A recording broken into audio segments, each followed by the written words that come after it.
Om Namo Bhagavate Vasudevaya. Om Namo Bhagavate Vasudevaya. Om Namo Bhagavate Vasudevaya. Om Ajnanathimidandasya Ajnananjanashalakaya Chakshurunmilitam Yena Tasmai Shri Gurave Namaha. Shri Chaitanya Manobhishtam Sthapitam Yena Bhutale Swayam Rupa Katha Mahyam Dadati Swapadantikam. Vandeham Shri Guru Shri Yuta Kamalam Shri Guru Vaishnavamsha Shri Rupam Sagrajadam Sahagana Raghunathanvitam Tam Sajivam Sadvaitam Savadhutam Parijana Sahitam Krishna Chaitanya Devam Shri Radha Krishna Padan Sahagana Lalita Shri Vishakhanvitamsha. He Krishna Karuna Sindho Dina Bando Jagatpade Gopesha Gopika Kanta Radha Kanta Namostute Tapta Kanchana Gaurangi Radhe Vrindavaneshwari Vrishabhanusude Devi Pranamami Haripriye Vansha Kalpatarubhyasya Kripa Sindhubhya eva cha Patitanam Pavanebhyo Vaishnavebhyo Namo Namaha. Namo Om Vishnupadaya Krishna Preshtaya Bhutale Srimate Bhakti Vedanta Swami Niti Namine Namaste Saraswate Deve Gauravani Pracharine Nirvishesha Shunyavadi Paschatya Deshatarine Jaya Sri Krishna Chaitanya Prabhu Nityananda Sri Advaita Gadadhara Sri Vasadi Gaura Bhakta Vrinda. Hare Krishna Krishna Krishna Hare Hare Hare Rama Rama Rama Hare Hare. Hare Krishna.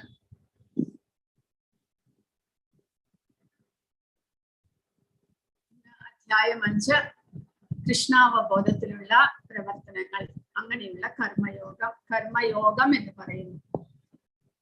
കർമ്മം 3 വിധത്തിൽ ചെയ്യാമെന്ന് നമ്മൾ പഠിച്ചു. ഒന്ന്, കാമ്യകർമ്മങ്ങൾ, ഫലേച്ഛയോടുകൂടി കർമ്മം ചെയ്യുക. രണ്ടാമത്, നിഷ്കാമനായിട്ട് കർമ്മം ചെയ്യുക. മൂന്നാമത്, അകാമം, അല്ലെങ്കിൽ കർമ്മം മുഴുവനും ഭഗവത് അർപ്പിതമായിട്ട് ഭഗവാന്റെ സന്തോഷത്തിനായിക്കൊണ്ട് ഭഗവാന്റെ നിർദ്ദേശപ്രകാരം നമ്മൾ ചെയ്യുക. അപ്പോൾ അങ്ങനെ വരുമ്പോൾ ആ കർമ്മത്തിന്റെ ഫലത്തിലും ആസക്തിയില്ലാതെ കർമ്മം മുഴുവനും ഭഗവത് അർപ്പിതമായിട്ടാണ് ചെയ്യുന്നത്. കർമ്മത്തിന്റെ ഫലവും ഭഗവാൻ അർപ്പിക്കുന്നു, കർമ്മം തന്നെയും ഭഗവാൻ അർപ്പിച്ചുകൊണ്ടുള്ള പ്രവർത്തനങ്ങൾ, അതിനെ കർമ്മയോഗം എന്ന് പറയുന്നു. അങ്ങനെയുള്ള കർമ്മങ്ങൾ നമ്മളെ ഭഗവാനുമായിട്ട് ബന്ധിപ്പിക്കുന്നു. അതുകൊണ്ട് അങ്ങനെയുള്ള പ്രവൃത്തികൾ കർമ്മയോഗം എന്ന് പറയുന്നു. മറ്റേത്, ആദ്യത്തേത് നിഷ്കാമ്യ കർമ്മങ്ങൾ, രണ്ടാമത്തേത് നിഷ്കാമകർമ്മം, മൂന്നാമത്തേത് കർമ്മയോഗം. അതായത് മൂന്നാമത്തെ തരത്തിലുള്ള കർമ്മങ്ങൾ, ഭഗവദർപ്പിതമായിട്ട് നമ്മൾ കർമ്മങ്ങൾ ചെയ്യുമ്പോൾ അവ നമ്മളെ ഭഗവാനുമായിട്ട് ബന്ധിപ്പിക്കുന്നു. നിഷ്കാമകർമ്മങ്ങൾ ഒരാളെ ആ കർമ്മഫലത്തിൽ നിന്ന് മുക്തരാക്കുവാനും തങ്ങൾ ചെയ്യുന്ന കർമ്മത്തിന്റെ ഫലത്തിൽ നിന്ന് മുക്തരാക്കുവാനും കൂടാതെ ആത്മജ്ഞാനത്തിലേക്ക് നമ്മളെ ഉയർത്തുവാനും നമ്മുടെ ഇന്ദ്രിയങ്ങളെയും മനസ്സിനെയും എല്ലാം പരിശുദ്ധി കൊള്ളുവാനും നിഷ്കാമകർമ്മങ്ങൾ സഹായിക്കുന്നു. എന്നാൽ കാമ്യകർമ്മങ്ങളാണെങ്കിലോ നമ്മളെ ബന്ധനത്തിൽപ്പെടുത്തുന്നു. ഫലേച്ഛയോടുകൂടി കർമ്മങ്ങൾ ചെയ്യുമ്പോൾ ആ കർമ്മങ്ങൾ നമ്മളെ നല്ലതും ചീത്തയുമായിട്ടുള്ള അല്ലെങ്കിൽ പുണ്യവും പാപവുമായിട്ടുള്ള കർമ്മങ്ങളായിട്ട് അവ മാറുന്നു. കൂടാതെ അവ നമ്മളെ സുഖദുഃഖങ്ങളാൽ ബന്ധിപ്പിക്കുന്നു. കൂടാതെ പുനർജന്മം, നമ്മുടെ ആഗ്രഹ പൂർത്തീകരണത്തിനായിട്ടാണ് നമ്മൾ കാമ്യകർമ്മങ്ങൾ ചെയ്യുന്നത്. അവ നമ്മളെ വീണ്ടും വീണ്ടും നമ്മുടെ ആഗ്രഹ പൂർത്തീകരണത്തിനായിട്ടുള്ള പുതിയ ശരീരങ്ങളിലേക്ക് നമ്മളെ അയക്കുന്നു. അങ്ങനെ കാമ്യകർമ്മങ്ങൾ നമുക്ക് വീണ്ടും പുനർജന്മത്തിന് സാധ്യതയുണ്ടാക്കുന്നു. നിഷ്കാമ കർമ്മം നമ്മളെ പരിശുദ്ധരാക്കുന്നു. പരിശുദ്ധരായാൽ മാത്രം പോരാ. ഈ അധ്യായത്തിൽ ഭഗവാൻ അതാണ് പറയുന്നത്. നമ്മൾ വെറുതെ പരിശുദ്ധരായാൽ മാത്രം പോരാ. ഭഗവാന്റെ ധാമത്തിലേക്ക് നമ്മൾ പോകണമെന്നുണ്ടെങ്കിൽ ഭഗവത് അർപ്പിതമായിട്ടുള്ള കൃഷ്ണാവബോധത്തിലൂടെയുള്ള കർമ്മങ്ങൾ ചെയ്താൽ മാത്രമേ നമുക്ക് ഭഗവാന്റെ ധാമത്തിലേക്ക് പോകുവാൻ സാധിക്കുകയുള്ളൂ. പരിശുദ്ധരായാൽ മാത്രം പോരാ എന്ന് പറയുന്നു. അതുകൊണ്ടാണ് പൂർണ്ണമായിട്ടും കൃഷ്ണാവബോധത്തിലുള്ള കർമ്മയോഗമാണ് ഭഗവാൻ ഉദ്ദേശിക്കുന്നത്. അങ്ങനെയുള്ള കർമ്മങ്ങൾ നമ്മളെ പരിശുദ്ധരുമാക്കുന്നു. കൂടാതെ ഭഗവത് ധാമത്തിലേക്ക് നമ്മളെ കൊണ്ടുപോവുകയും ചെയ്യുന്നു. അപ്പോൾ കഴിഞ്ഞ അധ്യായത്തിൽ ജ്ഞാനത്തെ കുറിച്ചാണ് ഭഗവാൻ പറഞ്ഞത്. നഹി ജ്ഞാനേന സദൃശം പവിത്രമിഹ വിദ്യതേ. ഈ ലോകത്തിൽ ജ്ഞാനം പോലെ പരിശുദ്ധമായിട്ട് ഒന്നും തന്നെയില്ല. അതുകൂടാതെ അങ്ങനെയുള്ള ജ്ഞാനം, ആത്മീയ ജ്ഞാനം കരസ്ഥമാക്കുന്നതും നമ്മളെ പരിശുദ്ധരാക്കുന്നു. ഭഗവാൻ പറഞ്ഞു, ഭഗവാനെ കുറിച്ചുള്ള ഭഗവാന്റെ ജന്മകർമ്മ ചമേ ദിവ്യം ഏവം യോ വേത്തി തത്വതഃ ത്യക്വാ ദേഹം പുനർജന്മ ന ഇതി മാമേതി സോർജുന. ഭഗവാനെ കുറിച്ചുള്ള അറിവ് അല്ലെങ്കിൽ ജ്ഞാനം കരസ്ഥമാക്കുന്നത് കൊണ്ട് ഭഗവാന്റെ ജന്മവും കർമ്മവും എത്രമാത്രം ദിവ്യമാണ് എന്ന് നമ്മൾ മനസ്സിലാക്കുന്നത് കൊണ്ട് നമ്മൾ പുനർജന്മമില്ലാതെ നമുക്ക് ഭഗവാന്റെ ധാമത്തിലേക്ക് പോകുവാൻ സാധിക്കുമെന്ന് പറഞ്ഞു. അപ്പോൾ ആ ജ്ഞാനം നമ്മളെ പരിശുദ്ധമാക്കുന്നു, ശരിയാണ്. പക്ഷേ ജ്ഞാനത്തോടുകൂടി കർമ്മങ്ങൾ ചെയ്യുകയാണെങ്കിലോ, ഈ അധ്യായത്തിൽ ഭഗവാൻ അതാണ് പറയുന്നത്. വെറുതെ ജ്ഞാനം, അതായത് ഭഗവാനെ കുറിച്ച് അറിയുക, നമ്മൾ ഭഗവത് അംശമാണ് എന്ന് മനസ്സിലാക്കുക, അതിനേക്കാൾ ഉപരിയായിട്ട് ആ ജ്ഞാനം കരസ്ഥമാക്കി നമ്മൾ ആ കൃഷ്ണാവബോധത്തിലൂടെ പ്രവർത്തനങ്ങൾ ചെയ്യുമ്പോൾ നമ്മുടെ എല്ലാ കർമ്മങ്ങളും ആത്മീയവൽക്കരിക്കപ്പെടുന്നു, എല്ലാം തന്നെ ആത്മീയമായിട്ട് മാറുന്നു, എല്ലാം തന്നെ പരിശുദ്ധമായി തീരുന്നു. അപ്പോൾ നമ്മൾ ദേഹബോധത്തിലല്ല, നമ്മൾ ഭഗവത് അംശമായിട്ടുള്ള ജീവാത്മാവായിട്ടാണ് നമ്മൾ ഭഗവാനെ സേവിക്കുന്നത്. അങ്ങനെയുള്ള ജ്ഞാനം സമ്പാദിച്ച് എങ്ങനെ കൃഷ്ണാവബോധത്തിൽ നമുക്ക് പ്രവർത്തിക്കുവാൻ സാധിക്കും? അങ്ങനെ പ്രവർത്തിക്കുന്ന ഒരാളുടെ അവസ്ഥ, അദ്ദേഹത്തിന്റെ ലക്ഷണങ്ങൾ, അതുകൂടാതെ അദ്ദേഹം പിന്നീട് ഏത് നിലയിൽ വർത്തിക്കുന്നു, ഇതെല്ലാം ഇന്നത്തെ അധ്യായത്തിൽ ഭഗവാൻ പറഞ്ഞു തരികയാണ് കൃഷ്ണാവബോധത്തിലുള്ള നമ്മുടെ പ്രവർത്തനങ്ങളെ കുറിച്ച്. അർജുന ഉവാച സന്യാസം കർമ്മണാം കൃഷ്ണ പുനർയോഗം ച ശംസസി യശ്രേയേതയോരേകം തന്മേ ബ്രൂഹി സുനിശ്ചിതം. അർജുനൻ പറഞ്ഞു, കർമ്മം ഉപേക്ഷിക്കണമെന്ന് ഒരിക്കൽ അങ്ങ് എന്നോട്, പിന്നെ ഭക്തി പുരസര കർമ്മം അനുഷ്ഠിക്കാൻ പറയുന്നു. ഈ രണ്ടിലും വെച്ച് ശ്രേയസ്കരമായത് ഏതാണ് എന്ന് ദയവായി എനിക്ക് പറഞ്ഞു തരുമോ? അപ്പോൾ കഴിഞ്ഞ അധ്യായത്തിൽ ഭഗവാൻ അങ്ങനെ പറഞ്ഞു എന്നാണ് അർജുനൻ പറയുന്നത്. അതായത് കർമ്മം ഉപേക്ഷിക്കണം. ഭഗവാൻ പറഞ്ഞത് കാമ്യകർമ്മങ്ങൾ നമ്മളെ ബന്ധനത്തിലാക്കുന്നു, അതുകൊണ്ട് ഉപേക്ഷിക്കണം എന്ന് പറഞ്ഞു. പിന്നീട് അർജുനനോട് ഭഗവാൻ പറയുന്നുണ്ട്, ഭക്തി പുരസരം കർമ്മം ചെയ്യുക. ഭഗവാനെ മനസ്സിലാക്കിക്കൊണ്ട് നമ്മൾ കർമ്മം ചെയ്യുക വഴി എന്ത് സംഭവിക്കുന്നു? ഭക്തി പുരസരം അർജുനനോട് കർമ്മം അനുഷ്ഠിക്കാൻ കഴിഞ്ഞ അധ്യായത്തിന്റെ അവസാനത്തിൽ ഭഗവാൻ പറയുന്നുണ്ട്. തസ്മാത് അജ്ഞാന സംഭൂതം ഹൃദസ്ഥം ജ്ഞാനാസിനാത്മനഃ ചിത്വൈനം സംശയം യോഗം ആത്മിഷ്ടോത്തിഷ്ഠ ഭാരത എന്ന് ഭഗവാൻ പറയുന്നു.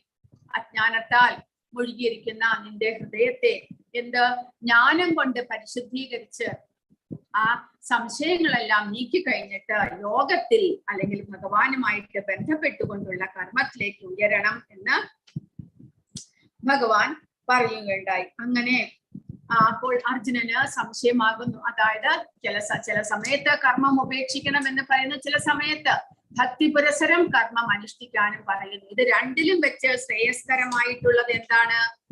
അതാണ് അർജുനൻ ചോദിക്കുന്നത്. ശ്രീ ഭഗവാൻ ഉവാച സന്യാസഃ കർമ്മയോഗശ്ച നിശ്രേയസകരാവുഭൗ തയോസ്തു കർമ്മ സന്യാസാത് കർമ്മയോഗോ വിശിഷ്യതേ.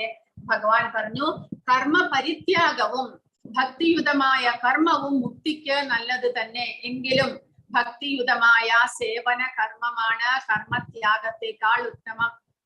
അപ്പോൾ ഇവിടെ ഒരു സന്യാസിയെ കാണിച്ചിട്ടുണ്ട് അല്ലെ? അദ്ദേഹം ലൗകികമായിട്ടുള്ള കാവ്യവസ്ത്രം ഉടുത്തിരിക്കുന്നു. അതിന്റെ അർത്ഥം ലൗകികമായിട്ടുള്ള നമ്മുടെ കുടുംബജീവിതമെല്ലാം ഉപേക്ഷിച്ചു, ഞാൻ സന്യാസിയായി എന്ന് പറഞ്ഞുകൊണ്ട് സന്യാസ ജീവിതത്തിലേക്ക് വന്നിരിക്കുന്നു. പക്ഷേ പൂർണ്ണമായിട്ടും നമ്മളൊരു സന്യാസി എന്ന് പറയുമ്പോൾ എന്താണ് ഉദ്ദേശിക്കുന്നത്? അദ്ദേഹം മുഴുവൻ സമയവും ഭഗവാന്റെ ഭക്തിയുത സേവനത്തിൽ ഏർപ്പെട്ടുകൊണ്ടിരിക്കുന്ന ഒരു വ്യക്തി. അങ്ങനെയുള്ള വ്യക്തികൾക്ക് കുടുംബജീവിതം സാധ്യമല്ല. കാരണം കുടുംബത്തിന്റെ പ്രാരാബ്ധങ്ങളും ആ ലൗകിക കർമ്മങ്ങളൊന്നും ചെയ്യാൻ സാധ്യമല്ലാത്തത് കൊണ്ടാണ്, അവർക്കതിൽ താല്പര്യമില്ലാത്തത് കൊണ്ടാണ് ലൗകിക കർമ്മങ്ങളെല്ലാം ഉപേക്ഷിച്ചുകൊണ്ട് സന്യാസം സ്വീകരിക്കുന്നത്. പക്ഷേ ഇതുപോലെ ടെലിഫോണും കയ്യിൽ സിഗരറ്റും എല്ലാം വെച്ചുകൊണ്ട് ഒരു സന്യാസിയായി കഴിഞ്ഞാൽ അങ്ങനെയുള്ള വ്യക്തി ലൗകികമായിട്ടുള്ള തന്റെ ബാധ്യതകളെ അല്ലെങ്കിൽ തന്റെ കർമ്മങ്ങളെ, കർത്തവ്യങ്ങളെ എല്ലാം ഉപേക്ഷിച്ചു. പക്ഷേ മാനസികമായിട്ട് ഇന്ദ്രിയങ്ങളെ അടക്കുവാനായിട്ട് അദ്ദേഹത്തിന് സാധിച്ചിട്ടില്ല എന്ന് നമ്മൾ മനസ്സിലാക്കണം. അങ്ങനെയുള്ള കർമ്മങ്ങൾ, അതായത് കർമ്മം പരിത്യജിച്ചു എന്നതുകൊണ്ട് മാത്രം പരിശുദ്ധനാകുന്നില്ല.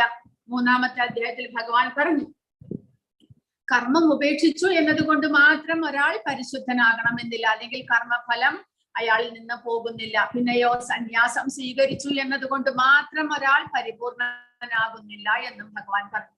അപ്പോൾ ഈ ശ്ലോകത്തിൽ ഭഗവാൻ പറയുന്നത് കർമ്മ പരിത്യാഗം, ലൗകിക കർമ്മങ്ങളെ ഉപേക്ഷിക്കുന്നത് നമ്മൾക്ക് ഒരു സത്യസന്ധതയോടുകൂടി ലൗകിക കർമ്മങ്ങൾ ഉപേക്ഷിച്ചുകൊണ്ട് പിന്നീട് ഭൗതികമായിട്ടുള്ള ഒന്നിലും ആസക്തി ഇല്ലാതെ വർദ്ധിക്കുന്നത് പരിശുദ്ധിക്ക് അല്ലെങ്കിൽ ആത്മജ്ഞാനത്തിലേക്ക് ഉയരുവാൻ നമ്മളെ സഹായിക്കും. അതിനേക്കാളിലും ശ്രേഷ്ഠമാണ് ഭക്തിയുതമായിട്ടുള്ള കർമ്മങ്ങൾ ചെയ്യുന്നത് എന്നാണ് ഭഗവാൻ പറയുന്നത്. കാരണം അധപ്പതനത്തിന് അല്ലെങ്കിൽ വഴിതെറ്റുവാനുള്ള സാധ്യതയില്ല. ലൗകിക കർമ്മങ്ങൾ മാത്രം ഉപേക്ഷിച്ചു എന്നതുകൊണ്ട് ഒരാൾ ഭക്തനാകണമെന്നില്ല. ഭഗവാന്റെ പരമപദം പോകുവാൻ അദ്ദേഹത്തിന് സാധ്യമായി കൊള്ളണമെന്നില്ല. കാരണം ഇന്ദ്രിയങ്ങൾ വളരെയധികം ബലമുള്ളവയാണ്, കരുത്തുറ്റവയാണ്. ആ ഇന്ദ്രിയങ്ങൾക്ക് എപ്പോൾ വേണമെങ്കിലും ഭൗതികമായിട്ടുള്ള വസ്തുക്കളിൽ ആകർഷണം ഉണ്ടാകുന്നു. അവ നമ്മളെ ഭൗതികതയിലേക്ക് വലിച്ചിഴക്കുന്നു. അപ്പോൾ കൃഷ്ണാവബോധത്തിലൂടെ നമ്മുടെ ഇന്ദ്രിയങ്ങളെയും മനസ്സിനെയും നമ്മൾ പരിശീലിപ്പിച്ചില്ല എന്നുണ്ടെങ്കിൽ, ഭഗവാന്റെ സേവനത്തിന് വേണ്ടിയിട്ട് നമ്മൾ അവയ്ക്ക് ശിക്ഷണം നൽകിയില്ല എന്നുണ്ടെങ്കിൽ, എപ്പോൾ വേണമെങ്കിലും ആ ഇന്ദ്രിയങ്ങൾ നമ്മളെ അധപതനത്തിലേക്ക് നയിക്കാം. അതുകൊണ്ട് ലൗകികമായ കർമ്മങ്ങളെല്ലാം നമ്മൾ ഉപേക്ഷിച്ചു എന്നതുകൊണ്ട് മാത്രം നമ്മൾ പരിശുദ്ധരാകണമെന്നില്ല. അപ്പോൾ കർമ്മത്യാഗത്തിനെക്കാട്ടിലും ഉത്തമം ഭക്തിയുത സേവന കർമ്മമാണ് എന്നാണ് ഭഗവാൻ ഇവിടെ പറയുന്നത്. പ്രഭുപാദ പറയുന്നു, കാമ്യകർമ്മങ്ങളാണ് അഥവാ ഭൗതിക സുഖാന്വേഷണങ്ങളാണ് ഭൗതിക ബന്ധനത്തിന് കാരണമാക്കുന്നത്.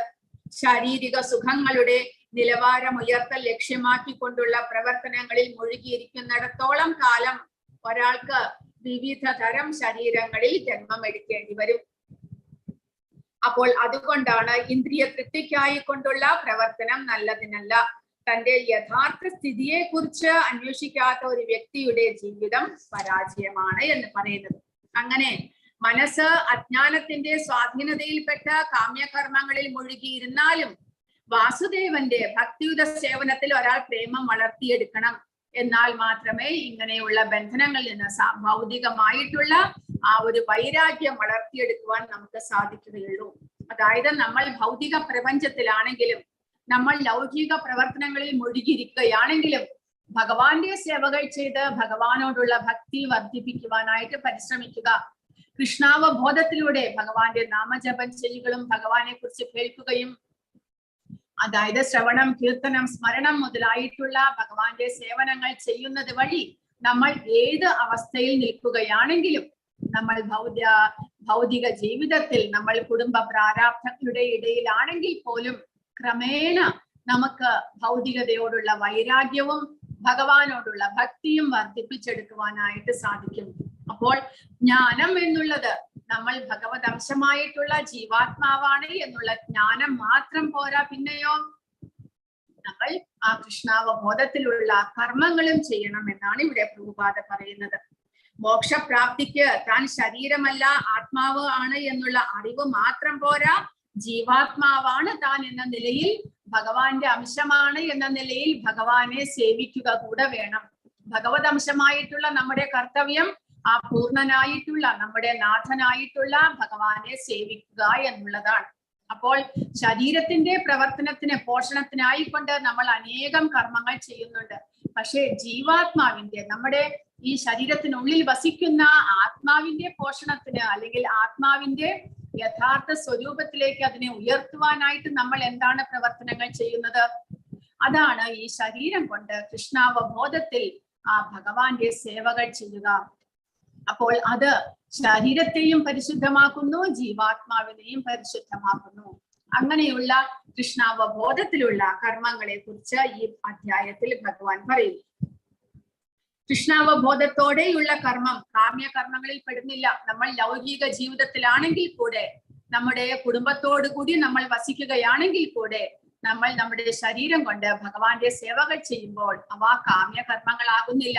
കാരണം നമ്മുടെ ദൈനംദിന കർത്തവ്യങ്ങൾ തന്നെയാണ് നമ്മൾ ചെയ്യുന്നത്. ഒരു ഭക്തൻ തന്റെ കുടുംബത്തിൽ തന്റെ മറ്റുള്ളവർ ചെയ്യുന്നത് പോലെ തന്നെ രാവിലെ എണീക്കുന്നു, കുക്കിംഗ് എല്ലാം ചെയ്യുന്നു, ഓഫീസിലേക്ക് പോകുന്നു, എല്ലാ കാര്യങ്ങളും ചെയ്യുന്നുണ്ട്. പക്ഷേ നമ്മുടെ അവബോധം, ഭക്തന്റെ അവബോധം അവിടെ മാറുന്നു. സാധാരണ ഒരു വ്യക്തിയുടെ അവബോധം ലൗകികമായിരിക്കും. ഞാൻ ഇന്ന് രാവിലെ എനിക്ക് ഇഷ്ടപ്പെട്ട ആഹാരം എന്താണ് അതുണ്ടാക്കുന്നു, അത് രുചിയോടുകൂടി തന്റെ സംതൃപ്തിക്ക് വേണ്ടിയിട്ട്, നാവിന്റെ രുചിക്ക് വേണ്ടിയിട്ട് അത് കഴിക്കുന്നു. കൂടാതെ ഓഫീസിൽ പോയിട്ട് ഇനി എത്രമാത്രം ജോലിയുണ്ട് അതിനെക്കുറിച്ച് ആലോചിക്കുന്നു, തനിക്ക് എത്രമാത്രം സാലറി കിട്ടും, ആ സാലറി കൊണ്ട് താൻ എന്തെല്ലാം ചെയ്യണം, എവിടെയെല്ലാം വെക്കേഷന് പോകണം, കുട്ടികൾക്ക് അത് വാങ്ങിക്കണം, ഇത് വാങ്ങിക്കണം, വലിയൊരു വീട് വാങ്ങിക്കണം, കാറ് വാങ്ങിക്കണം മുതലായിട്ടുള്ള സ്വപ്നങ്ങൾ, ആഗ്രഹങ്ങൾ, ഭൗതികമായിട്ടുള്ള ആഗ്രഹങ്ങൾ മാത്രമാണ് സാധാരണ ഒരു വ്യക്തിക്ക് ഉണ്ടാകുന്നത്. എന്നാൽ ഒരു ഭക്തൻ ഇതുപോലെ തന്നെ രാവിലെ എണീക്കുന്നുണ്ട്, ആഹാരം ഉണ്ടാക്കുന്നുണ്ട്, പക്ഷെ അതെല്ലാം ഭഗവാന്റെ സന്തോഷത്തിനായി കൊണ്ട് ചെയ്യുന്നു. ഭഗവാൻ ഇഷ്ടപ്പെട്ട വസ്തുക്കൾ ഉണ്ടാക്കുന്നു, അതിൽ ആഗ്രഹമേ വരുത്തുന്നില്ല. ആദ്യം ഭഗവാന് നിവേദിക്കുന്നു, പിന്നീട് ഭഗവാന്റെ പ്രസാദം എന്ന് മനസ്സിലാക്കിക്കൊണ്ട് അവയെ കഴിക്കുന്നു. അത് ആ വ്യക്തിയെ പരിശുദ്ധനാക്കുന്നു. കൂടാതെ ജോലിക്കെല്ലാം പോകുന്നുണ്ടെങ്കിലും അവബോധം എപ്പോഴും ഭഗവാനിലായിരിക്കും. സദാസമയവും ഭഗവാന്റെ ചിന്തയിൽ, ഭഗവാന്റെ നാമസ്മരണകൾ ചെയ്തുകൊണ്ടിരിക്കുന്നത് വഴി നമ്മുടെ അവബോധം ഭൗതികതയിലേക്ക് വരുന്നില്ല, അവ ഒരിക്കലും കൽമഷമാകുന്നില്ല. അങ്ങനെ ഒരു ഭക്തൻ നമ്മൾ പുറമേ നിന്ന് കാണുമ്പോൾ സാധാരണ ഒരു വ്യക്തി ചെയ്യുന്നത് പോലെ എല്ലാ പ്രവർത്തനങ്ങളും ചെയ്യുന്നുണ്ടെങ്കിലും അകമേ പരിശുദ്ധനായിരിക്കും. അങ്ങനെയുള്ള കൃഷ്ണാവബോധത്തോടു കൂടിയുള്ള കർമ്മങ്ങൾ നമ്മളെ ഹൃദയശുദ്ധിയിലേക്ക് അല്ലെങ്കിൽ പരിശുദ്ധിയിലേക്ക് നയിക്കുന്നു. കൃഷ്ണാവബോധത്തിലുള്ള പ്രവർത്തനം കാമ്യകർമ്മങ്ങളുടെ ഫലങ്ങളിൽ നിന്നും രക്ഷപ്പെടുവാൻ ഒരാളെ സഹായിക്കുന്നു. എപ്പോഴും പതനത്തിന് സാധ്യതകളുള്ള പരിത്യാഗത്തെക്കാൾ, അതായത് ഒരു സന്യാസി ഇവിടെ കർമ്മത്യാഗം എന്ന് ഭഗവാൻ പറയുന്നത് കാമ്യകർമ്മങ്ങളെ ഉപേക്ഷിക്കുന്നു. ലൗകിക കർമ്മങ്ങൾ തങ്ങളെ ബന്ധനത്തിലാക്കുന്നു എന്ന് പറഞ്ഞുകൊണ്ട് അവയെ ഉപേക്ഷിക്കുന്നു. പക്ഷേ അത് മാത്രമേ ചെയ്യുന്നുള്ളൂ, ഇന്ദ്രിയ നിയന്ത്രണമോ അല്ലെങ്കിൽ ഭക്തിയുത സേവനമോ ചെയ്യുന്നില്ല. അങ്ങനെയുള്ള പരിത്യാഗത്തെക്കാൾ ശ്രേഷ്ഠമാണ് കൃഷ്ണാവബോധത്തിലുള്ള പ്രവർത്തനങ്ങൾ. അപ്പോൾ പരിത്യാഗം, നമ്മൾ എന്തെല്ലാം പരിത്യജിച്ചാലും അതിനോടൊപ്പം തന്നെ ഭഗവാനെ നമ്മുടെ ജീവിതത്തിലേക്ക് കൊണ്ടുവന്നില്ലെങ്കിൽ നമ്മുടെ ആ പ്രവർത്തികളൊന്നും തന്നെ പൂർണ്ണമാകുന്നില്ല എന്നാണ് ഇവിടെ പറയുന്നത്. ജ്ഞേയഹാസ ഇവിടെ കൊടുത്തിട്ടുണ്ട്. ഹരേ കൃഷ്ണ, അത് വിട്ടുപോയി. ഒരു കാമ്യകർമ്മങ്ങൾ ചെയ്യുന്നത് മൂലം നമ്മൾ എങ്ങനെ അധപതനത്തിലേക്ക് വരുന്നു എന്നുള്ളതിന്റെ കഥയാണ് ഇവിടെ കൊടുത്തിരിക്കുന്നത്. ഭാഗവതത്തിലുള്ള ദശമസ്കന്ധത്തിലെ ഭഗവാൻ കൃഷ്ണന്റെ കഥയോടൊപ്പം ഉള്ളതാണ്. ഭഗവാൻ ദ്വാരകയിൽ രാജാവായിട്ടിരിക്കുന്ന സമയത്ത് ഒരു ദിവസം ഭഗവാന്റെ പുത്രന്മാരെല്ലാവരും അവിടെയുള്ള തോട്ടത്തിൽ കളിക്കുവാനായിട്ട് പോകുന്നു. അപ്പോൾ അവരവിടെ പന്ത് കളിച്ചു കൊണ്ടിരിക്കുകയാണ്. അപ്പോൾ അവിടെ ഒരു പൊട്ടക്കിണറുണ്ടായിരുന്നു. ആ പൊട്ടക്കിണറ്റിന്റെ ഉള്ളിലേക്ക് ഈ പന്ത്, അവർ കളിച്ചുകൊണ്ടിരുന്ന പന്ത് അതിന്റെ ഉള്ളിലേക്ക് പോകുന്നു. അവർ ആ കിണറ്റിന്റെ ചുറ്റിനും കൂടി ആ പന്ത് എടുക്കുവാൻ നോക്കുമ്പോൾ അതിനുള്ളിൽ ഒരു വലിയ ഒരു ജീവി, ഒരു ഓന്ത് ആ കിണറ്റിനുള്ളിൽ കിടക്കുന്നത് അവർക്ക് കാണുവാൻ സാധിക്കും. ഇത്രമാത്രം വലിയ ഒരു ഓന്തിനെ അവരാരും കണ്ടിട്ടില്ല. അവർക്ക് അത്ഭുതമായി. അവർ പാവം അതിനെ രക്ഷപ്പെടുത്താം, എങ്ങനെയൊക്കെയോ കിണറ്റിൽ വീണു, അതിനെ രക്ഷപ്പെടുത്താം എന്ന് വിചാരിച്ച് അവർ അതിനെ രക്ഷപ്പെടുത്താൻ നോക്കുമ്പോൾ അത് എന്ത് ചെയ്താലും പുറത്തേക്ക് വരാനായിട്ട് കൂട്ടാക്കുന്നില്ല. അവർ അത്ഭുതത്തോടുകൂടി ഭഗവാന്റെ അടുത്തേക്ക് വരുന്നു, ഭഗവാനോട് കാര്യങ്ങളെല്ലാം പറയുന്നു. അങ്ങ് തന്നെ വന്നിട്ട് ഒന്ന് നോക്കൂ, അതിനെ രക്ഷപ്പെടുത്തൂ എന്ന് പറഞ്ഞുകൊണ്ട് ഭഗവാൻ അവിടേക്ക് വരുന്നു. ആ ഓന്തിനെ വളരെ എളുപ്പത്തിൽ ആ ഭഗവാന്റെ കൈ കൊണ്ട് എടുത്തിട്ട് അതിനെ പുറത്തേക്ക് വെക്കുന്നു. ഒരു നിമിഷം കൊണ്ട് ആ ഓന്ത് ഒരു രാജാവായിട്ട് മാറുന്നു. ഒരു ദൈവികമായിട്ടുള്ള ശരീരമുള്ള ഒരു രാജാവായിട്ട് അദ്ദേഹം മാറുകയായി. അപ്പോൾ എല്ലാവർക്കും അത്ഭുതമായി. അപ്പോൾ ഭഗവാൻ ചോദിക്കുന്നു, അങ്ങ് ആരുടെ ശാപത്താലാണ് ഇങ്ങനെ ഇവിടെ ഓന്തായിട്ട് വന്നത്? അതിന് പുറകിൽ എന്താണ് ഉള്ളത്? അങ്ങ് എന്ത് ചെയ്തിട്ടാണ് ഇങ്ങനെ സംഭവിച്ചത് എന്നെല്ലാം ചോദിക്കുന്നു. അപ്പോൾ രാജാവ് പറഞ്ഞു, അങ്ങേക്ക് അറിയാത്തതായിട്ടൊന്നും ഉണ്ടാകില്ല, എങ്കിലും ഞാൻ അങ്ങ് ചോദിച്ചത് കൊണ്ട് പറയുകയാണ്. ത്രേതായുഗത്തിലെ ഒരു രാജാവായിരുന്നു അദ്ദേഹം. മൃഗൻ എന്നായിരുന്നു അദ്ദേഹത്തിന്റെ പേര്. അപ്പോൾ അദ്ദേഹം വളരെ ദാനധർമ്മിഷ്ഠനായിരുന്നു. എന്താണ് അദ്ദേഹം ദാനം ചെയ്യുന്നത്? പശുക്കളെ ദാനം ചെയ്യുമായിരുന്നു അദ്ദേഹം. ഒരു ദിവസം 1000-ഓളം ബ്രാഹ്മണർക്ക് 1000-ഓളം പശുക്കളെ അദ്ദേഹം ദാനം ചെയ്യുമായിരുന്നു. അപ്പോൾ എന്തുദ്ദേശിച്ചിട്ടാണ് അദ്ദേഹം ദാനം ചെയ്യുന്നത്? അദ്ദേഹത്തിന്റെ മനസ്സിൽ ആഗ്രഹമുണ്ടായിരുന്നത് ഇങ്ങനെ ദാനം ചെയ്ത് അനേകം പുണ്യ ഫലങ്ങൾ സമ്പാദിച്ചുകൊണ്ട് സ്വർഗലോകത്തിലേക്ക് ഉയർന്ന് അവിടെ ശ്രേഷ്ഠമായിട്ടുള്ള ഇന്ദ്രിയ സുഖഭോഗങ്ങൾ അനുഭവിക്കണം എന്നുള്ള ഒരു കാമമായിരുന്നു അദ്ദേഹത്തിന് ഉണ്ടായിരുന്നത്. അതിനു വേണ്ടിയിട്ട് അദ്ദേഹം ദിവസവും, പക്ഷെ വളരെ നല്ല തോതിൽ തന്നെ ദാനം ചെയ്യുമായിരുന്നു. 1000-ഓളം നല്ല പഠിപ്പുള്ള ബ്രാഹ്മണർക്ക്, ശുദ്ധ ബ്രാഹ്മണർക്ക് അദ്ദേഹം ദാനം ചെയ്യുമായിരുന്നു പശുക്കളെ. ആ പശുക്കളാണെങ്കിലോ വെളുത്ത പശുക്കൾ മാത്രമാണ് അദ്ദേഹം ദാനം ചെയ്യുന്നത്. വെളുത്ത പശുക്കളും ആദ്യത്തെ പ്രസവം, അതും പ്രസവിച്ചിട്ട് 10 ദിവസത്തിനുള്ളിൽ കിടാവിനോട് കൂടിയിട്ടാണ്, പശുക്കുട്ടിയോട് കൂടിയിട്ടാണ് ദാനം ചെയ്യുന്നത്. അതുകൂടാതെ ആ പശുക്കൾക്ക് ആടയാഭരണങ്ങളും വസ്ത്രങ്ങളും ആഭരണങ്ങളും എല്ലാം ധരിപ്പിച്ചിട്ടാണ് ആ ബ്രാഹ്മണർക്ക് ദാനം ചെയ്യുക. ഇങ്ങനെ അദ്ദേഹം ദിവസവും ഒരുപാട് വർഷത്തോളം അദ്ദേഹം ഇങ്ങനെ ദാനം ചെയ്തു വന്നിരുന്നു. അങ്ങനെ അദ്ദേഹം ദാനത്തിൽ വളരെയധികം പ്രശസ്തനായി. ഒരു ദിവസം അദ്ദേഹത്തിന് ഒരു തെറ്റ് സംഭവിച്ചു. തലേ ദിവസം അദ്ദേഹം ഒരു ബ്രാഹ്മണന് ഒരു പശുവിനെ ദാനം കൊടുത്തിരുന്നു. അന്ന് രാത്രി ആ പശു അദ്ദേഹത്തിന്റെ വീട്ടിൽ നിന്ന് കയറൂരി ഈ രാജാവിന്റെ കൊട്ടാരത്തിലെ ഗോശാലയിലേക്ക് തന്നെ തിരിച്ചു വന്നു. അതാരും കണ്ടില്ല, മനസ്സിലാക്കിയില്ല. പിറ്റേ ദിവസം രാവിലെ വീണ്ടും രാജാവ് ദാനം ചെയ്യുമ്പോൾ ഈ പശുവിനെ തന്നെ വീണ്ടും ദാനം ചെയ്തു. അപ്പോൾ രാവിലെ ഈ ബ്രാഹ്മണൻ, ഈ പശുവിന്റെ ഉടമസ്ഥൻ തൊഴുത്തിൽ പശുവിനെ കാണാനിട്ട് പശുവിനെ തിരക്കിക്കൊണ്ട് എല്ലാ തെരുവുകളിലൂടെയും നടക്കുകയാണ്. അപ്പോഴാണ് രാജാവിന്റെ കൊട്ടാരത്തിൽ നിന്ന് ഈ പശുവിനെ തന്നെ നയിച്ചുകൊണ്ട് പുതിയ ഒരു ബ്രാഹ്മണൻ, അന്ന് രാവിലെ ആർക്കാണോ ദാനം ലഭിച്ചത് ആ ബ്രാഹ്മണൻ നടന്നുകൊണ്ട് വരുന്നു. അപ്പോൾ ഈ ബ്രാഹ്മണൻ വഴി തടഞ്ഞു പറഞ്ഞു, ഇത് ഈ പശുവിനെ ഇന്നലെ എനിക്ക് രാജാവ് ദാനം ചെയ്തതാണ്. പക്ഷെ ഈ മറ്റേ ബ്രാഹ്മണൻ പറഞ്ഞു, ഇല്ല, എനിക്കിപ്പോൾ രാജാവ് ദാനം ചെയ്തതാണിത്. രണ്ടുപേരും തമ്മിൽ തർക്കമായി രണ്ടുപേരും കൂടെ രാജാവിന്റെ അടുക്കൽ വന്നു. രാജാവിന് ഇത് കേട്ടതും വളരെയധികം അകത്ത് ഭയം ഉണ്ടാകാൻ തുടങ്ങി. കാരണം ബ്രാഹ്മണ ശാപം എങ്ങാനും ലഭിച്ചു കഴിഞ്ഞാൽ പിന്നീട് അധോഗതി. കാരണം വളരെയധികം പഠിപ്പുള്ള, വളരെ സത്വഗുണത്തിലുള്ള, ഭഗവാന്റെ സേവകൾ ചെയ്യുന്ന ബ്രാഹ്മണരാണ്. അവരുടെ ശാപം ലഭിച്ചു കഴിഞ്ഞാൽ തീർച്ചയായിട്ടും നരകത്തിലേക്ക് പോകേണ്ടി വരും. കൂടാതെ താൻ ഇവിടെ ദാനം എന്നുള്ളത് ആത്മീയമായിട്ടുള്ള കാര്യമാണ്. അതിൽ താൻ തെറ്റ് കാണിച്ചു. താൻ അറിഞ്ഞോ അറിയാതെയോ അതൊന്നും ഇവിടെ പ്രശ്നമല്ല. പക്ഷേ അത് മൂലം, തന്റെ ഈ ഒരു പ്രവൃത്തി മൂലം 2 ബ്രാഹ്മണർക്കും മനസ്താപം ഉണ്ടായിരിക്കുന്നു. അത് വളരെയധികം വലിയ തെറ്റാണ്, പാപകർമ്മമാണ്. അപ്പോൾ രാജാവ് 2 പേരോടും അഭ്യർത്ഥിച്ചു, ഞാൻ നിങ്ങൾക്ക് എത്ര വേണമെങ്കിലും പശുക്കളെയും നിങ്ങൾ ആവശ്യപ്പെടുന്നതെല്ലാം തരാം. പക്ഷേ എനിക്ക് വിഷമമുണ്ടാക്കരുത്. നിങ്ങൾ സമാധാനത്തോടു കൂടി പോകണം. എന്താണ് നിങ്ങൾക്ക് ആവശ്യമുള്ളത് എന്ന് ചോദിക്കണം എന്ന് പറഞ്ഞു. പക്ഷെ 2 ബ്രാഹ്മണരും എന്ത് വിചാരിക്കുന്നു? ഞങ്ങൾക്ക് 2 പേർക്കും ഈ പശുവിനെ മതി. 2 പേർക്കും ദാനം കിട്ടിയത് ഒരേ പശുവിനെയാണ്, അത് 2 പേർക്കും വേണം. അപ്പോൾ രാജാവിന് അത് സാധ്യമല്ല. അതെങ്ങനെയാണ് 2 പേർക്ക് ഒരേ പശുവിനെ തന്നെ കൊടുക്കുക? അപ്പോൾ 2 പേരും, എന്നാൽ ഞങ്ങൾക്ക് പശുവിനെ അങ്ങയുടെ ദാനമേ വേണ്ട എന്ന് പറഞ്ഞുകൊണ്ട് 2 പേരും തിരിഞ്ഞുപോയി. അങ്ങനെ ആ രാജാവിന്റെ ആ ദാനത്തിൽ ഒരു കളങ്കമായിട്ട് ഈ ഒരു ഇൻസിഡന്റ് ആകുന്നു.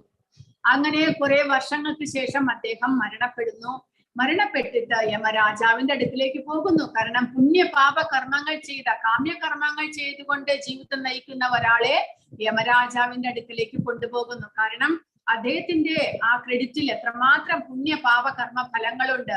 അതനുസരിച്ച് പുണ്യം കൂടുതലാണെങ്കിൽ സ്വർഗലോകത്തിലേക്ക്, പാപമുണ്ടെങ്കിൽ അത് നരകലോകത്തിലേക്കെല്ലാം അദ്ദേഹത്തിനെ പറഞ്ഞു വിടണം. അതിനനുസരിച്ചുള്ള ശിക്ഷകളും ഇതെല്ലാം റിവാർഡും എല്ലാം കൊടുക്കണം. അതെല്ലാം ചെയ്യുന്നത് യമരാജാവാണ്. അപ്പോൾ യമരാജാവിന്റെ അടുക്കൽ ചെന്നപ്പോൾ അദ്ദേഹത്തിന്റെ കണക്ക് ബുക്ക് നോക്കിയിട്ട് പറഞ്ഞു, നിങ്ങൾ ഒരുപാട് പുണ്യം ചെയ്തിട്ടുണ്ട്, അതുകൊണ്ട് നിങ്ങൾക്ക് ഒരുപാട് വർഷം സ്വർഗലോകത്തിൽ കഴിയാനുള്ള യോഗ്യതയുണ്ട്. പക്ഷെ നിങ്ങൾക്ക് തന്നെ അറിയാം, നിങ്ങൾ ചെയ്ത പ്രവൃത്തിയിൽ ഒരു കളങ്കം വന്നിട്ടുണ്ട്, അതിന്റെ പാപവും അനുഭവിക്കാനുണ്ട്. അപ്പോൾ ഏതാണ് നിങ്ങൾ ആദ്യം അനുഭവിക്കുക? പുണ്യത്തിന്റെ ഫലം അനുഭവിക്കുന്നോ പാപത്തിന്റെ ഫലം അനുഭവിക്കുന്നുവോ ആദ്യം? അപ്പോൾ രാജാവ് പറഞ്ഞു, ഞാൻ ആദ്യം പാപകർമ്മത്തിന്റെ ഫലം അനുഭവിച്ചതിന് ശേഷം പുണ്യകർമ്മത്തിന്റെ ഫലം അനുഭവിച്ചോളാം.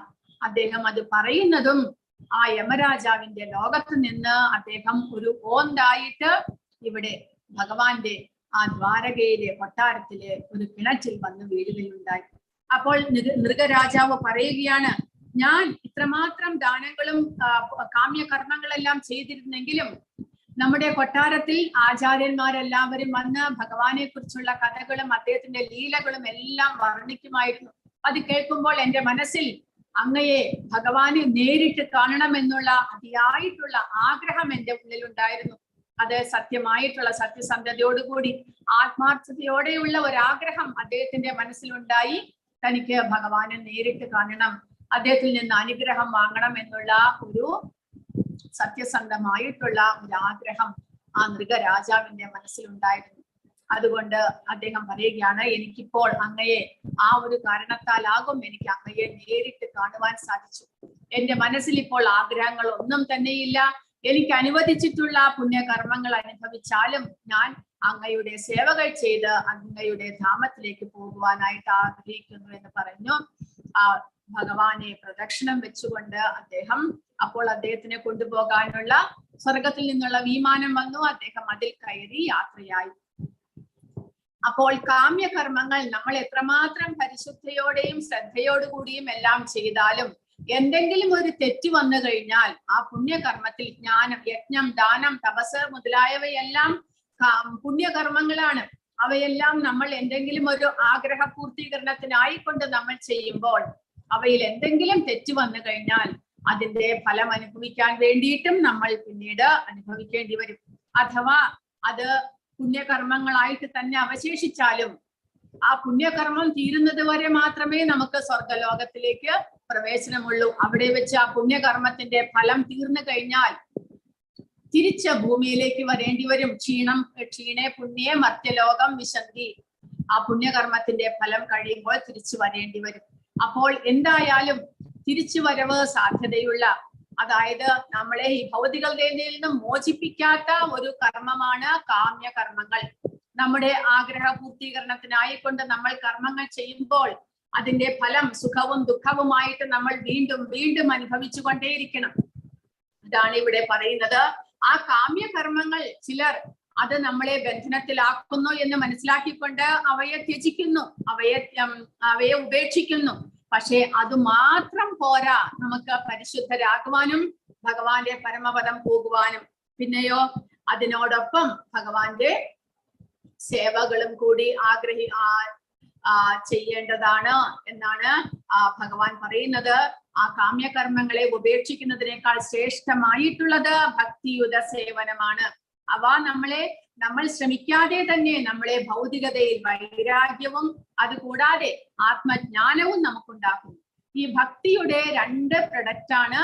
ഭക്തിയുത സേവനങ്ങൾ നമ്മൾ ചെയ്യുമ്പോൾ നമുക്ക് കഷ്ടപ്പെടാതെ തന്നെ നമുക്ക് അതിനോടൊപ്പം ലഭിക്കുന്നതാണ് ജ്ഞാനവും വൈരാഗ്യവും.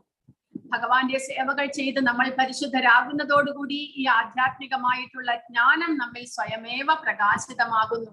രണ്ടാമത് ഭൗതികതയോടുള്ള വൈരാഗ്യവും നമ്മിൽ വളർന്നു വരുന്നു. കാരണം ഭഗവാൻ ആത്മീയനാണ്. ആ ആത്മീയ കാര്യങ്ങളിൽ മാത്രമേ നമുക്ക് പിന്നീട് ശ്രദ്ധയുണ്ടാകുള്ളൂ. അപ്പോൾ അത് മാത്രം ചെയ്താൽ മതി.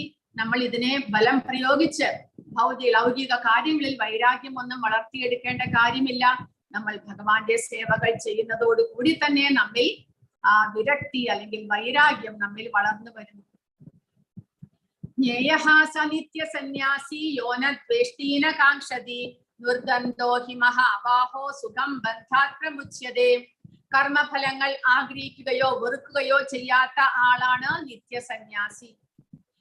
അയാൾ ദ്വന്ദ്ങ്ങളിൽ നിന്ന് ഒഴിഞ്ഞ എളുപ്പത്തിൽ ഭൗതിക ബന്ധനത്തിൽ നിന്ന് മുക്തനാകുന്നതോടൊപ്പം മോക്ഷം അടയുകയും ചെയ്യുന്നു. അപ്പോൾ ഒരു ഭക്തന് കർമ്മങ്ങൾ ചെയ്യുന്നുണ്ടെങ്കിലും ആ കർമ്മഫലത്തെ ആഗ്രഹിക്കുകയോ കർമ്മത്തിന്റെ ഫലങ്ങൾ സന്തുഷ്ടമായതാണെങ്കിൽ അതിനെ ആഗ്രഹിക്കുകയോ അല്ല അവ വെറുക്കപ്പെടേണ്ടതാണ് എങ്കിൽ അത് ക്ലേശങ്ങൾ തരുന്നതാണ് എന്നുണ്ടെങ്കിൽ അതിനെ വെറുക്കുകയോ ചെയ്യുന്നില്ല. കാരണം ഈ കർമ്മത്തിന്റെ തൻ കർത്തവ്യമാണ് എന്ന നിലയിലാണ് അദ്ദേഹം കർമ്മങ്ങൾ ചെയ്യുന്നത്. അതുകൊണ്ട് അതിന്റെ കർമ്മത്തിന്റെ ഫലത്തെ ആഗ്രഹിക്കുന്നില്ല. അങ്ങനെയുള്ള ആളാണ് മുക്തനായിട്ടുള്ള വ്യക്തി.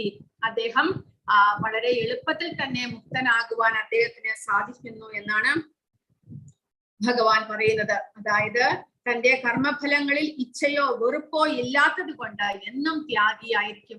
അദ്ദേഹത്തിന്റെ മനോഭാവം എപ്പോഴും അങ്ങനെ ഒരു ത്യാഗ മനോഭാവമായിരിക്കും. കർമ്മത്തിന്റെ ഫലത്തിൽ അദ്ദേഹത്തിന് ആസക്തി ഉണ്ടാകുന്നില്ല. സന്യാസസ്തു മഹാബാഹോ ദുഃഖമാപ്തുമയോഗതഃ യോഗയുക്തോ മുനിർ ബ്രഹ്മാനചിരേണാധിഗച്ഛതി. അപ്പോൾ ഇവിടെ ഭഗവാൻ, ഈ ശ്ലോകത്തിൽ ഭഗവാൻ പറയുന്നത്, കാമ്യകർമ്മങ്ങളെല്ലാം ഉപേക്ഷിച്ചു എന്നുണ്ടെങ്കിലും വേറെ കാമ്യകർമ്മങ്ങൾ എന്തിനു വേണ്ടിയിട്ടാണ് ഉപേക്ഷിക്കുന്നത്? ഒരു ഭക്തനാകുവാനായിട്ട് ഉപേക്ഷിക്കുകയാണെങ്കിൽ വളരെ ശ്രേഷ്ഠം. പക്ഷേ ഭക്തനാകുകയുമില്ല, എന്നാൽ കാമ്യകർമ്മങ്ങൾ ഉപേക്ഷിക്കുകയും ചെയ്തു. അങ്ങനെയുള്ള വ്യക്തിക്ക് എന്താണ് ഒരു ലക്ഷ്യമായിട്ടുള്ളത്? ഭഗവാൻ ഇവിടെ പറയുന്നത്, കർമ്മങ്ങളെല്ലാം ത്യജിച്ചു എന്നിരിക്കലും ഭക്തിയുത ഭഗവത് സേവനത്തിൽ ഏർപ്പെടാതെ ആർക്കും സന്തുഷ്ടി നേടാനാകില്ല. ദുഃഖമാപ്തും അയോഗരഹ. ഭഗവാനുമായിട്ട് നമ്മൾ ബന്ധപ്പെട്ടില്ല എന്നുണ്ടെങ്കിൽ എപ്പോഴും നമുക്ക് ദുഃഖം തന്നെയായിരിക്കും. സന്യാസം സ്വീകരിച്ചു, ലൗകിക കാര്യങ്ങളെല്ലാം തന്നെ ഉപേക്ഷിച്ചു, പക്ഷേ ഭഗവാന്റെ സേവകൾ ചെയ്യുന്നില്ല. എപ്പോഴും എവിടെയെങ്കിലും അമ്പലത്തിന്റെ പുറത്ത് നിന്നുകൊണ്ട് എന്തെങ്കിലും ഭിക്ഷ യാചിച്ച് അവനവന്റെ വിശപ്പടക്കുന്നു, പക്ഷെ കർമ്മങ്ങളൊന്നും തന്നെ ചെയ്യുന്നില്ല, ഭഗവാന്റെ സേവകളൊന്നും തന്നെ ചെയ്യുന്നില്ല, നാമോച്ചാരണം കൂടെ ചെയ്യുന്നില്ല. അങ്ങനെയുള്ള വ്യക്തിക്ക് എന്താണ് സംഭവിക്കുന്നത്? അദ്ദേഹത്തിന് പരിശുദ്ധരാകുവാനോ മുക്തനാകുവാനോ സാധ്യമല്ല. അപ്പോൾ നമ്മൾ ലൗകിക കർമ്മങ്ങൾ ഉപേക്ഷിച്ചാൽ, ഭഗവാന്റെ ഭക്തിയുത സേവനങ്ങൾ ചെയ്തില്ല എന്നുണ്ടെങ്കിൽ നമ്മൾ ബന്ധനത്തിൽ തന്നെയാണ്. അത് നമ്മളെ ബന്ധനത്തിൽ കുടുക്കുന്നു, നമുക്ക് ക്ലേശങ്ങൾ ഉണ്ടാക്കുന്നു, നമുക്ക് ഒരിക്കലും സന്തുഷ്ടി നേടാൻ സാധ്യമല്ല. എന്നാൽ ഭക്തിയുത സേവനത്തിൽ ഏർപ്പെട്ടിരിക്കുന്ന ചിന്താശാലിയായ ഒരു വ്യക്തി അചിരേണ പരമപദം പ്രാപിക്കും. അപ്പോൾ ഭക്തിയുത സേവനങ്ങൾ നമ്മൾ നമ്മുടെ കുടുംബത്തോടൊപ്പം തന്നെ ഇരുന്നു കൊണ്ട് ലൗകിക വ്യവഹാരങ്ങളോടൊപ്പം ഭഗവാന്റെ സേവകളും ഒരുമിച്ച് നമ്മൾ കൊണ്ടുപോകുകയാണെങ്കിൽ ക്രമേണ നമുക്ക് പരിശുദ്ധരാകുവാനും അതോടൊപ്പം ഭഗവാന്റെ പരമപദം പോകുവാനും നമുക്ക് സാധിക്കുന്നു. ബ്രഹ്മണ്യാധായ കർമാണി സംഗം ത്യക്ത്വാ കരോതി യഃ ലിപ്യതേന സ പാപേന പത്മപത്രമിവാംഭസ. ആസക്തി കൂടാതെ ഫലത്തെ പരമപുരുഷന് സമർപ്പിച്ചുകൊണ്ട് തന്റെ കർത്തവ്യങ്ങൾ അനുഷ്ഠിക്കുന്ന ഒരാളെ താമരയിലയിൽ വെള്ളം എന്ന പോലെ ദുഷ്കർമ്മ ഫലങ്ങൾ ബാധിക്കുകയില്ല. അപ്പോൾ ലൗകിക ജീവിതത്തിൽ ഇരുന്നു കൊണ്ട് തന്നെ നമുക്ക് എങ്ങനെ ഭഗവാന്റെ സേവകൾ ചെയ്യാൻ സാധിക്കും എന്നാണ് ഭഗവാൻ ഇവിടെ പറയുന്നത്. ആസക്തി കൂടാതെ നമ്മൾ ചെയ്യുന്ന ഒരു കർമ്മത്തിലും നമുക്ക് ആസക്തി പാടില്ല. അതെല്ലാം നമ്മുടെ കർത്തവ്യമാണ് എന്ന് മനസ്സിലാക്കിക്കൊണ്ട് നമ്മൾ നമ്മുടെ ജീവിതത്തിൽ നമുക്ക് ഒരുപാട് കടമകൾ ചെയ്തു തീർക്കാനുണ്ട്. ആ കടമയിൽ നിന്നൊന്നും തന്നെ പ്രതിഫലം നമ്മൾ പ്രതീക്ഷിക്കരുത്. അതെല്ലാം എന്റെ കടമയാണ്. മക്കളോടുള്ള കടമയുണ്ട്, നമുക്ക് നമ്മുടെ മാതാപിതാക്കന്മാരോടുള്ള കടമയുണ്ട്, ഭാര്യയ്ക്ക് ഭർത്താവിനോടും ഭർത്താവിന് ഭാര്യയോടും കടമയുണ്ട്. അതുകൂടാതെ ഓഫീസിലായാലും നമ്മുടെ ദൈനംദിന ജീവിതത്തിലെല്ലാം നമ്മൾ ചെയ്യുന്ന ഓരോ പ്രവൃത്തിയും നമ്മുടെ കർത്തവ്യമാണ്, കടമയാണ് എന്ന് മനസ്സിലാക്കിക്കൊണ്ട് മാത്രം ചെയ്യുക. അതിൽ നിന്ന് ഒന്നും തന്നെ പ്രതീക്ഷിക്കരുത്. ആ പ്രതീക്ഷ വരുമ്പോഴാണ്, ആ കർമ്മത്തിന്റെ ഫലത്തിൽ ആസക്തി വരുമ്പോഴാണ് അത് നമ്മളെ ബന്ധനത്തിലാക്കുന്നത്. പക്ഷെ ആ ഫലത്തെ കൂടാതെ ഫലം പ്രതീക്ഷിക്കാത്തത് കൂടാതെ ഭഗവാൻ അർപ്പിച്ചുകൊണ്ട് ഭഗവാന്റെ സന്തോഷത്തിനായിക്കൊണ്ട് നമ്മൾ കർത്തവ്യങ്ങൾ അനുഷ്ഠിക്കുക. അങ്ങനെ ചെയ്യുമ്പോൾ എന്ത് സംഭവിക്കുന്നു? താമരയിലയിൽ എത്രമാത്രം വെള്ളമുണ്ടെങ്കിലും ആ താമരയിലയെ അത് നനയ്ക്കുന്നില്ല. അതുപോലെ നമ്മൾ ഈ ഭൗതിക പ്രപഞ്ചത്തിൽ എത്രമാത്രം കർമ്മങ്ങൾ നമ്മൾ അനുഷ്ഠിക്കുന്നുണ്ടെങ്കിലും ആ കർമ്മത്തിന്റെ ഫലങ്ങളൊന്നും തന്നെ നമ്മളെ ബാധിക്കുന്നില്ല. സർവവസ്തുക്കൾക്കും ബ്രഹ്മം അഥവാ കൃഷ്ണനുമായി ബന്ധമുള്ളത് കൊണ്ട് എല്ലാം കൃഷ്ണന്റേത് തന്നെ എന്ന് ഈശാപനിഷത്തിൽ പറയുന്നു. കൃഷ്ണനാണ് എല്ലാറ്റിന്റെയും ഉടമയെന്നും അതുകൊണ്ട് എല്ലാം ഭഗവത് സേവനത്തിന് ഉള്ളതാണെന്നും അറിഞ്ഞവർക്ക് താൻ ചെയ്ത പുണ്യപാപങ്ങളുടെ ഫലമായിട്ട് ബന്ധമൊന്നും ഉണ്ടാകുന്നില്ല. അപ്പോൾ എങ്ങനെ നമുക്ക് ഈ ഭൗതിക പ്രപഞ്ചത്തിലെ എല്ലാ കാര്യങ്ങളും ഭഗവത് അർപ്പിതമായിട്ട് ചെയ്യാൻ സാധിക്കും? എല്ലാം ഭഗവാന്റേതാണ്, ഭഗവാൻ തരുന്നതാണ് എന്ന് മനസ്സിലാക്കിക്കൊണ്ട് എല്ലാം തിരിച്ച് ഭഗവാൻ അർപ്പിച്ചുകൊണ്ട് പ്രസാദമായിട്ട് നമ്മൾ സ്വീകരിക്കുക. ഭഗവാന്റെ അനുഗ്രഹമില്ലാതെ ഈ ഭൗതിക പ്രപഞ്ചത്തിൽ ഒന്നും തന്നെ നടക്കുന്നില്ല. അതുകൂടാതെ ഭഗവാൻ അനുഗ്രഹിച്ച് നമുക്ക് ഉപയോഗിക്കാൻ വേണ്ടി തന്നിരിക്കുന്നതാണ് ഇത്രയും ഈ ലോകം മുഴുവനും എന്ന് മനസ്സിലാക്കിക്കൊണ്ട് നമുക്ക് എത്രമാത്രം ലഭിച്ചിട്ടുണ്ടെങ്കിലും അതെല്ലാം ഭഗവാന്റെ കരുണയാൽ ഉടമസ്ഥാവകാശം എല്ലാം ഭഗവാന് വിട്ടുകൊടുക്കുക. നമ്മുടേത് എന്നൊന്നും തന്നെ വിചാരിക്കരുത്. ആ ഉടമസ്ഥാവകാശ ബോധം നമ്മൾ സ്വീകരിക്കുമ്പോൾ നമ്മൾ ചെയ്യുന്ന കർമ്മം നമ്മളാണ് ചെയ്യുന്നത്, അതിന്റെ കർത്തൃത്വം നമ്മൾ ഏറ്റെടുക്കുമ്പോഴാണ് എല്ലാം തിരിച്ചു മറിയുന്നത്. പക്ഷെ എല്ലാം ഭഗവാന് വിട്ടുകൊടുക്കുക. ഉടമസ്ഥാവകാശം ഭഗവാന്റേതാണ്. ഭഗവാനിൽ നിന്ന് കടമായിട്ട് നമ്മൾ എടുത്തിരിക്കുന്നു ഈ പ്രദേശം. നമുക്ക് എത്രമാത്രം ഒരു നമ്മുടെ വീടാകട്ടെ പറമ്പാകട്ടെ എല്ലാം കുറച്ച് നാളത്തേക്ക് നമ്മൾ ജീവനോട് ഇരിക്കുന്നിടത്തോളം കാലം ഭഗവാൻ നമുക്ക് ഉപയോഗിക്കാൻ തന്നിരിക്കുന്നതാണ്. ആ ഒരു ചിന്തയിൽ നമ്മൾ പ്രവർത്തിക്കുമ്പോൾ നമ്മുടെ ആ ഒരു അവബോധം തന്നെ മാറുന്നു. അങ്ങനെ നമ്മുടെ തന്റെ ശരീരം പോലും ഒരു പ്രത്യേക കാര്യനിർവഹണത്തിന് ഉതകാൻ വേണ്ടി ഭഗവാൻ സമ്മാനിച്ചതാകയാൽ കൃഷ്ണാവബോധത്തിന് വേണ്ടി അതിനെയും നമ്മുടെ ശരീരത്തെയും പ്രയോജനപ്പെടുത്തണം, ഉപയോഗപ്പെടുത്തണം. അങ്ങനെ കൃഷ്ണാവബോധവാനായ വ്യക്തി ശരീരം കൃഷ്ണന്റേതാകയാൽ കൃഷ്ണ സേവനത്തിനായി ഉപയോഗപ്പെടുത്തണമെന്ന് അറിവോടുകൂടി നമ്മൾ പ്രവർത്തിക്കണം. അങ്ങനെയുള്ള ജ്ഞാനത്തോടുകൂടി നമ്മൾ പ്രവർത്തിക്കുമ്പോൾ എല്ലാം ഭഗവാന്റേത്, എന്റേതായിട്ട് ഒന്നും തന്നെയില്ല. കാരണം നമ്മൾ പോകുമ്പോൾ ഒന്നും തന്നെ കൊണ്ടുപോകുന്നില്ല. നമ്മുടേതാണെങ്കിൽ നമ്മൾ പോകുമ്പോൾ കൊണ്ടുപോകണ്ടേ, പക്ഷെ എല്ലാം ഇവിടെ വിട്ടിട്ട് പോകുന്നു. കാരണം ഇതെല്ലാം ഭഗവാന്റേതാണ്. അങ്ങനെയുള്ള ആ ഒരു ആത്മീയ ജ്ഞാനത്തോടുകൂടി നമ്മൾ നമ്മുടെ കർത്തവ്യം അനുഷ്ഠിക്കണം. അങ്ങനെ വരുമ്പോൾ നമ്മൾ ചെയ്യുന്നത് ചിലപ്പോൾ പാപകർമ്മം ചെയ്തു എന്ന് വരാം, അതുപോലും നമ്മളെ ബാധിക്കുകയില്ല എന്ന് ഭഗവാൻ പറയുന്നു.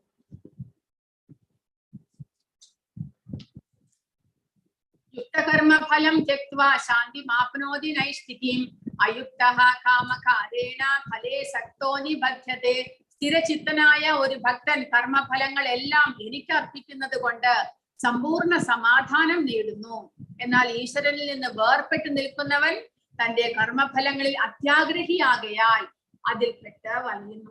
അപ്പോൾ ഭഗവാന് വേണ്ടിയിട്ട് കർമ്മം ചെയ്യാതെ, അല്ലെങ്കിൽ നമ്മുടെ കർമ്മഫലമെല്ലാം ഭഗവാന് കൊടുക്കാതെ തനിക്ക് മാത്രമായിട്ട് അത് സ്വീകരിച്ച് തന്റെ സ്വാർത്ഥതയ്ക്ക് വേണ്ടി, തന്റെ സുഖഭോഗങ്ങൾക്ക് വേണ്ടി മാത്രം അത് ഉപയോഗിക്കുമ്പോൾ എന്ത് സംഭവിക്കുന്നു? ആ കർമ്മഫലം എല്ലാം അനുഭവിക്കേണ്ടതായിട്ടുണ്ട്. പല പല ജന്മങ്ങൾ വീണ്ടും വീണ്ടും ആ കർമ്മഫലം അനുഭവിക്കാൻ, സുഖദുഃഖങ്ങളായിട്ട് കർമ്മഫലം അനുഭവിക്കാനായിട്ട് വലയുന്നു എന്നാണ് ഭഗവാൻ പറയുന്നത്. അങ്ങനെയുള്ള ഒരു വ്യക്തി അത്യാഗ്രഹിയാണ് എന്ന് ഭഗവാൻ പറയുന്നു. കാരണം ഭഗവാന് തന്റെ കർമ്മഫലത്തിന്റെ ഒരു പങ്കു കൂടെ കൊടുക്കാൻ അങ്ങനെയുള്ള വ്യക്തി ആഗ്രഹിക്കുന്നില്ല. എന്നാൽ ഭക്തൻ അങ്ങനെയല്ല. ഭക്തൻ തനിക്ക് വേണ്ടുന്നത് മാത്രം തന്റെ തന്റെയും തന്റെ കുടുംബത്തിന്റെയും ദൈനംദിന ചെലവുകൾക്കുള്ളത് എടുത്തു വെച്ച് ബാക്കി ഭഗവാന്റെ സേവയ്ക്ക് വേണ്ടിയിട്ട് ഉപയോഗിക്കുന്നു. തന്റെ ആ ലൗകിക കർമ്മങ്ങൾ ചെയ്യുന്നതിനോടൊപ്പം തന്നെ ഭഗവാന്റെ സേവനവും ഒരുമിച്ച് കൊണ്ടുപോകുന്നു. അങ്ങനെയുള്ള വ്യക്തി സമ്പൂർണ്ണ സമാധാനം നേടുന്നു. കാരണം ഭൗതികമായിട്ടുള്ള അത്യാഗ്രഹങ്ങളോ ആഗ്രഹങ്ങളോ അല്ലെങ്കിൽ എന്തെങ്കിലും ഇന്ദ്രിയ സുഖഭോഗത്തിനുള്ള ആശയോ ഒന്നും തന്നെ ആ ഭക്തൻ ഉണ്ടാകുന്നില്ല. ഇതെല്ലാം വരുമ്പോഴാണ് നമ്മുടെ മനസ്സ് എപ്പോഴും പല വിധത്തിലുള്ള ആഗ്രഹങ്ങൾ കൊണ്ട് നിറഞ്ഞ് നമ്മുടെ സമാധാനം പോകുന്നത്. പക്ഷേ ആ അത്യാഗ്രഹിയായിട്ടുള്ള വ്യക്തി, സുഖഭോഗങ്ങളിൽ ആസക്തനായിട്ടുള്ള ഒരു വ്യക്തിക്ക് ഇങ്ങനെ സമാധാനം ഉണ്ടാകുന്നില്ല. ന കർത്തൃത്വം ന കർമാണി ലോകസ്യ സൃജതി പ്രഭുഃ ന കർമ്മഫല സംയോഗം സ്വഭാവസ്തു പ്രവർത്തതേ. അപ്പോൾ ഭഗവാൻ ഇവിടെ പറയുന്നത് അങ്ങനെ ഒരു നമ്മുടെ അവബോധമാണ് ഇങ്ങനെയെല്ലാം ചിന്തിക്കുന്നത്. കാരണം ഇവിടെ ഭഗവാൻ പറയുന്നത് ശരീരസ്ഥനായ ആത്മാവ്, തന്റെ ശരീരമാകുന്ന പുരത്തിന്റെ ഉടമസ്ഥൻ കർമ്മങ്ങൾ ഉണ്ടാക്കുന്നില്ല, കർമ്മം ചെയ്യാൻ പ്രേരിപ്പിക്കുന്നില്ല, കർമ്മഫലങ്ങൾ ഉണ്ടാക്കുന്നതുമില്ല. പ്രകൃതിയിലെ ത്രിഗുണങ്ങളാണ് ഇവയ്ക്കെല്ലാം കാരണം. അതാണ് നമ്മൾ മനസ്സിലാക്കേണ്ടത്. അതായത് ഈ ജ്ഞാനം നമ്മൾ കരസ്ഥമാക്കി കഴിഞ്ഞാൽ പിന്നീട് നമുക്ക് നമ്മുടെ ജീവിതത്തിൽ നടക്കുന്ന എല്ലാ പ്രവർത്തനങ്ങളുടെയും അർത്ഥം നമുക്ക് മനസ്സിലാകും. അങ്ങനെ നമ്മൾ ഒന്നിന്റെയും ഉടമസ്ഥാവകാശബോധമോ കർത്തൃത്വമോ ഒന്നും തന്നെ നമ്മൾ ഏറ്റെടുക്കുകയില്ല. കാരണം നമ്മൾ എന്നുള്ള വ്യക്തി ജീവാത്മാവാണ്. ഈ ശരീരം എന്നുള്ളത് പൂർണ്ണമായിട്ടും ഒരു ജഡവസ്തുവാണ് എന്ന് മനസ്സിലാക്കണം. അപ്പോൾ ആ അകത്തുള്ള ജീവാത്മാവ് ഇവിടെ ഭഗവാൻ പറയുന്നത് കർമ്മങ്ങൾ ഉണ്ടാക്കുന്നില്ല. ആ ജീവാത്മാവിന് പ്രവൃത്തി ചെയ്യാനായിട്ട് സാധ്യമേ അല്ല. കൂടാതെയോ കർമ്മം ചെയ്യാൻ വേണ്ടിയിട്ട് ഈ ശരീരത്തെ പ്രേരിപ്പിക്കാനും ആ ജീവാത്മാവിന് സാധ്യമല്ല. പിന്നെയോ കർമ്മഫലങ്ങളും ഉണ്ടാക്കുന്നില്ല. എല്ലാം തന്നെ ഈ ശരീരമാണ് ചെയ്യുന്നത്. പ്രവൃത്തി മുഴുവൻ ചെയ്യുന്നത് ശരീരമാണ്. എങ്ങനെ ശരീരം പ്രവൃത്തി ചെയ്യുന്നു? ഈ 3 ഗുണങ്ങളുടെ പ്രേരണയാൽ. ഈ ഗുണങ്ങളാണ് ശരീരത്തെ പല വിധത്തിലും നമ്മളെ കൊണ്ട് പ്രവർത്തികൾ ചെയ്യിപ്പിക്കുന്നത്. എങ്ങനെ? ഈ ഗുണങ്ങളുടെ പ്രഭാവത്താൽ, സാത്വിക, രാജസിക, താമസിക ഗുണങ്ങളുടെ പ്രഭാവത്താൽ നമ്മുടെ മനസ്സിൽ പല വിധത്തിലുള്ള ചിന്തകൾ ഉണ്ടാകുന്നു. സത്വഗുണത്തിലുള്ള വ്യക്തി പുണ്യകർമ്മങ്ങൾ ചെയ്യാൻ ആഗ്രഹിക്കുന്നു. രജോ ഗുണത്തിലുള്ള വ്യക്തിക്ക് ഇതേപോലെ ഇന്ദ്രിയ സുഖഭോഗം അനുഭവിക്കണം. പലതരത്തിലുള്ള ഭൗതികമായിട്ടുള്ള വസ്തുക്കളിൽ ആസക്തിയാണുള്ളത്, അതിനു വേണ്ടിയിട്ട് പ്രവർത്തിക്കുന്നു. താമസിക വ്യക്തിയാണെങ്കിലോ പൂർണ്ണമായിട്ടും അജ്ഞാനത്തിലാണ്. അങ്ങനെയുള്ള ഈ ഗുണങ്ങൾ നമ്മളെ പ്രേരിപ്പിക്കുന്നു, നമ്മുടെ ശരീരത്തെ പ്രേരിപ്പിക്കുന്നു, നമ്മുടെ ഇന്ദ്രിയങ്ങളെ പ്രേരിപ്പിക്കുന്നു അങ്ങനെയുള്ള കർമ്മങ്ങൾ ചെയ്യുവാനായിട്ട്. അപ്പോൾ ഈ ഒരു അടിസ്ഥാന തത്വം നമ്മൾ മനസ്സിലാക്കി കഴിഞ്ഞാൽ നമ്മൾ ഒരിക്കലും ബന്ധനത്തിലാകുന്നില്ല. നമ്മുടെ മനസ്സിൽ ഇങ്ങനെയുള്ള ചിന്തകളെല്ലാം വരുമ്പോൾ നമ്മൾ മനസ്സിലാക്കണം, ഏത് ഗുണമാണ് നമ്മളുടെ ഇപ്പോൾ അവിടെ പ്രവർത്തിക്കുന്നത്, ഏത് ഗുണമാണ് നമ്മളെ പ്രേരിപ്പിക്കുന്നത് എന്ന് നമ്മൾ മനസ്സിലാക്കണം. അപ്പോൾ ആ ജീവാത്മാവിന് ഈ കർമ്മവുമായിട്ട് യാതൊരു ബന്ധവുമില്ല. എങ്കിലും ശരീരം പ്രവർത്തികൾ ചെയ്യുന്നു, ഈ ഗുണങ്ങളുടെ പ്രേരണയാൽ ശരീരം പ്രവർത്തികൾ ചെയ്യുന്നു. പക്ഷേ ജീവാത്മാവ് ഈ ശരീരവുമായിട്ട് താദാത്മ്യം പ്രാപിച്ചിരിക്കുന്നത് കൊണ്ട്, ശരീരബോധത്തിലായതുകൊണ്ടാണ് പ്രവർത്തി ചെയ്യിക്കുന്നത്. ഗുണങ്ങളാണെങ്കിലും പ്രവർത്തിക്കുന്നത് ശരീരമാണെങ്കിലും ആ കർമ്മഫലം എല്ലാം അനുഭവിക്കേണ്ടി വരുന്നത് ജീവാത്മാവിനാണ്. എങ്ങനെ? പുതിയ ശരീരം എടുത്തുകൊണ്ട്. ആ ജീവാത്മാവിന് മോചനം ലഭിക്കുന്നില്ല. ഒരു ശരീരം ക്ഷയിച്ചു കഴിഞ്ഞാലും ആ ജീവാത്മാവിന് മോചനം ലഭിക്കുന്നില്ല. വീണ്ടും ഒരു ശരീരത്തിലേക്ക് പോകേണ്ടി വരുന്നു. കാരണം ആ ജീവാത്മാവ് താൻ സ്വീകരിക്കുന്ന ശരീരവുമായിട്ട് താദാത്മ്യം പ്രാപിക്കുന്നു.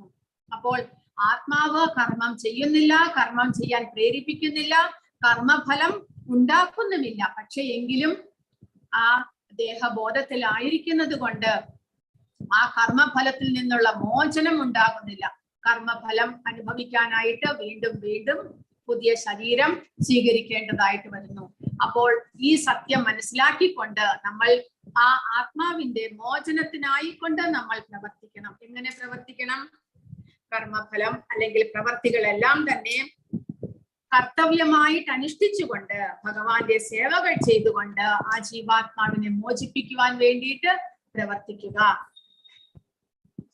തദ്ബുദ്ധയസ്തദാത്മാനസ്തന്യിഷ്ടാസ്തത്പരായണാഃ ഗച്ഛന്ത്യ പുനരാവൃത്തിം ജ്ഞാനനിർധൂത കൽമഷാഃ. ബുദ്ധിയും മനസ്സും വിശ്വാസവും ആശ്രയവും എല്ലാം പരമ്പൊരുളിൽ കൃഷ്ണനിൽ ഉറപ്പിച്ചു നിർത്തുമ്പോൾ പരിപൂർണ ജ്ഞാനത്താൽ സംശയങ്ങൾ ഒഴിഞ്ഞ് മുക്തി മാർഗത്തിൽ മുന്നേറുന്നു എന്ന്. 16ാമത്തെ ശ്ലോകം കൂടെ വായിച്ചിട്ട് ഇത് പറയാം. ജ്ഞാനേന തൂ തദജ്ഞാനം യേഷാം നാശിതമാത്മനഃ തേഷാം ആദിത്യവജ്ഞാനം പ്രകാശയതി തത്പരം. അജ്ഞാനത്തെ നശിപ്പിക്കുന്ന ജ്ഞാനം കൊണ്ട് ഒരാൾ പ്രകാശിതനാകുമ്പോൾ പകൽ സമയത്ത് സൂര്യൻ എല്ലാം പ്രകാശിപ്പിക്കുന്നത് പോലെ അയാളുടെ ജ്ഞാനം എല്ലാം വെളിപ്പെടുത്തുകയും ചെയ്യുന്നു. അതാണ് നമ്മുടെ കഴിഞ്ഞ ശ്ലോകത്തിൽ നിന്നുള്ള കണ്ടിന്യൂഷൻ ഇത് വരുന്നു. അങ്ങനെ നമ്മൾ ആ ആത്മാവിനെ കുറിച്ചുള്ള ശരിയായിട്ടുള്ള അറിവ്, ജ്ഞാനം കരസ്ഥമാക്കുമ്പോൾ, അതായത് ജീവാത്മാവ് ശരീരത്തിന്റെ ഉടമസ്ഥനാണെങ്കിൽ കൂടെ ആ ഉടമസ്ഥൻ ശരീരത്തെ പ്രവർത്തിപ്പിക്കുന്നില്ല, കർമ്മം ഉണ്ടാക്കാനായിട്ട് പ്രേരിപ്പിക്കുന്നില്ല. പിന്നെയോ ആ ശരീരം ചെയ്യുന്ന കർമ്മത്തിന്റെ ഫലം ഉണ്ടാക്കുന്നതും ജീവാത്മാവല്ല.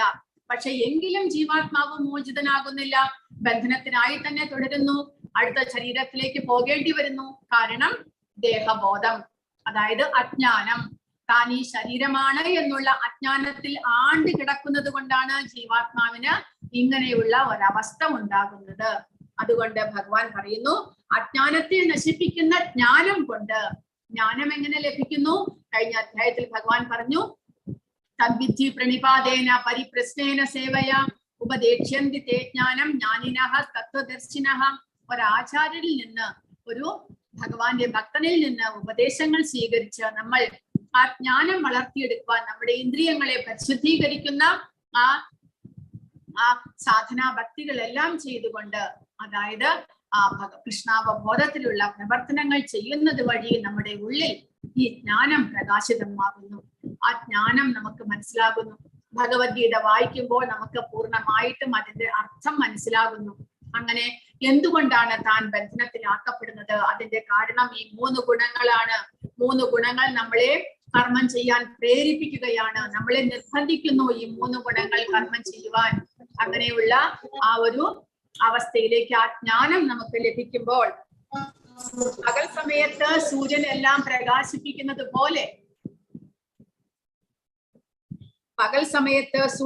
പ്രകാശിപ്പിക്കുന്നത് പോലെ, അയാളുടെ ജ്ഞാനം എല്ലാം വെളിപ്പെടുത്തുകയും ചെയ്യുന്നു.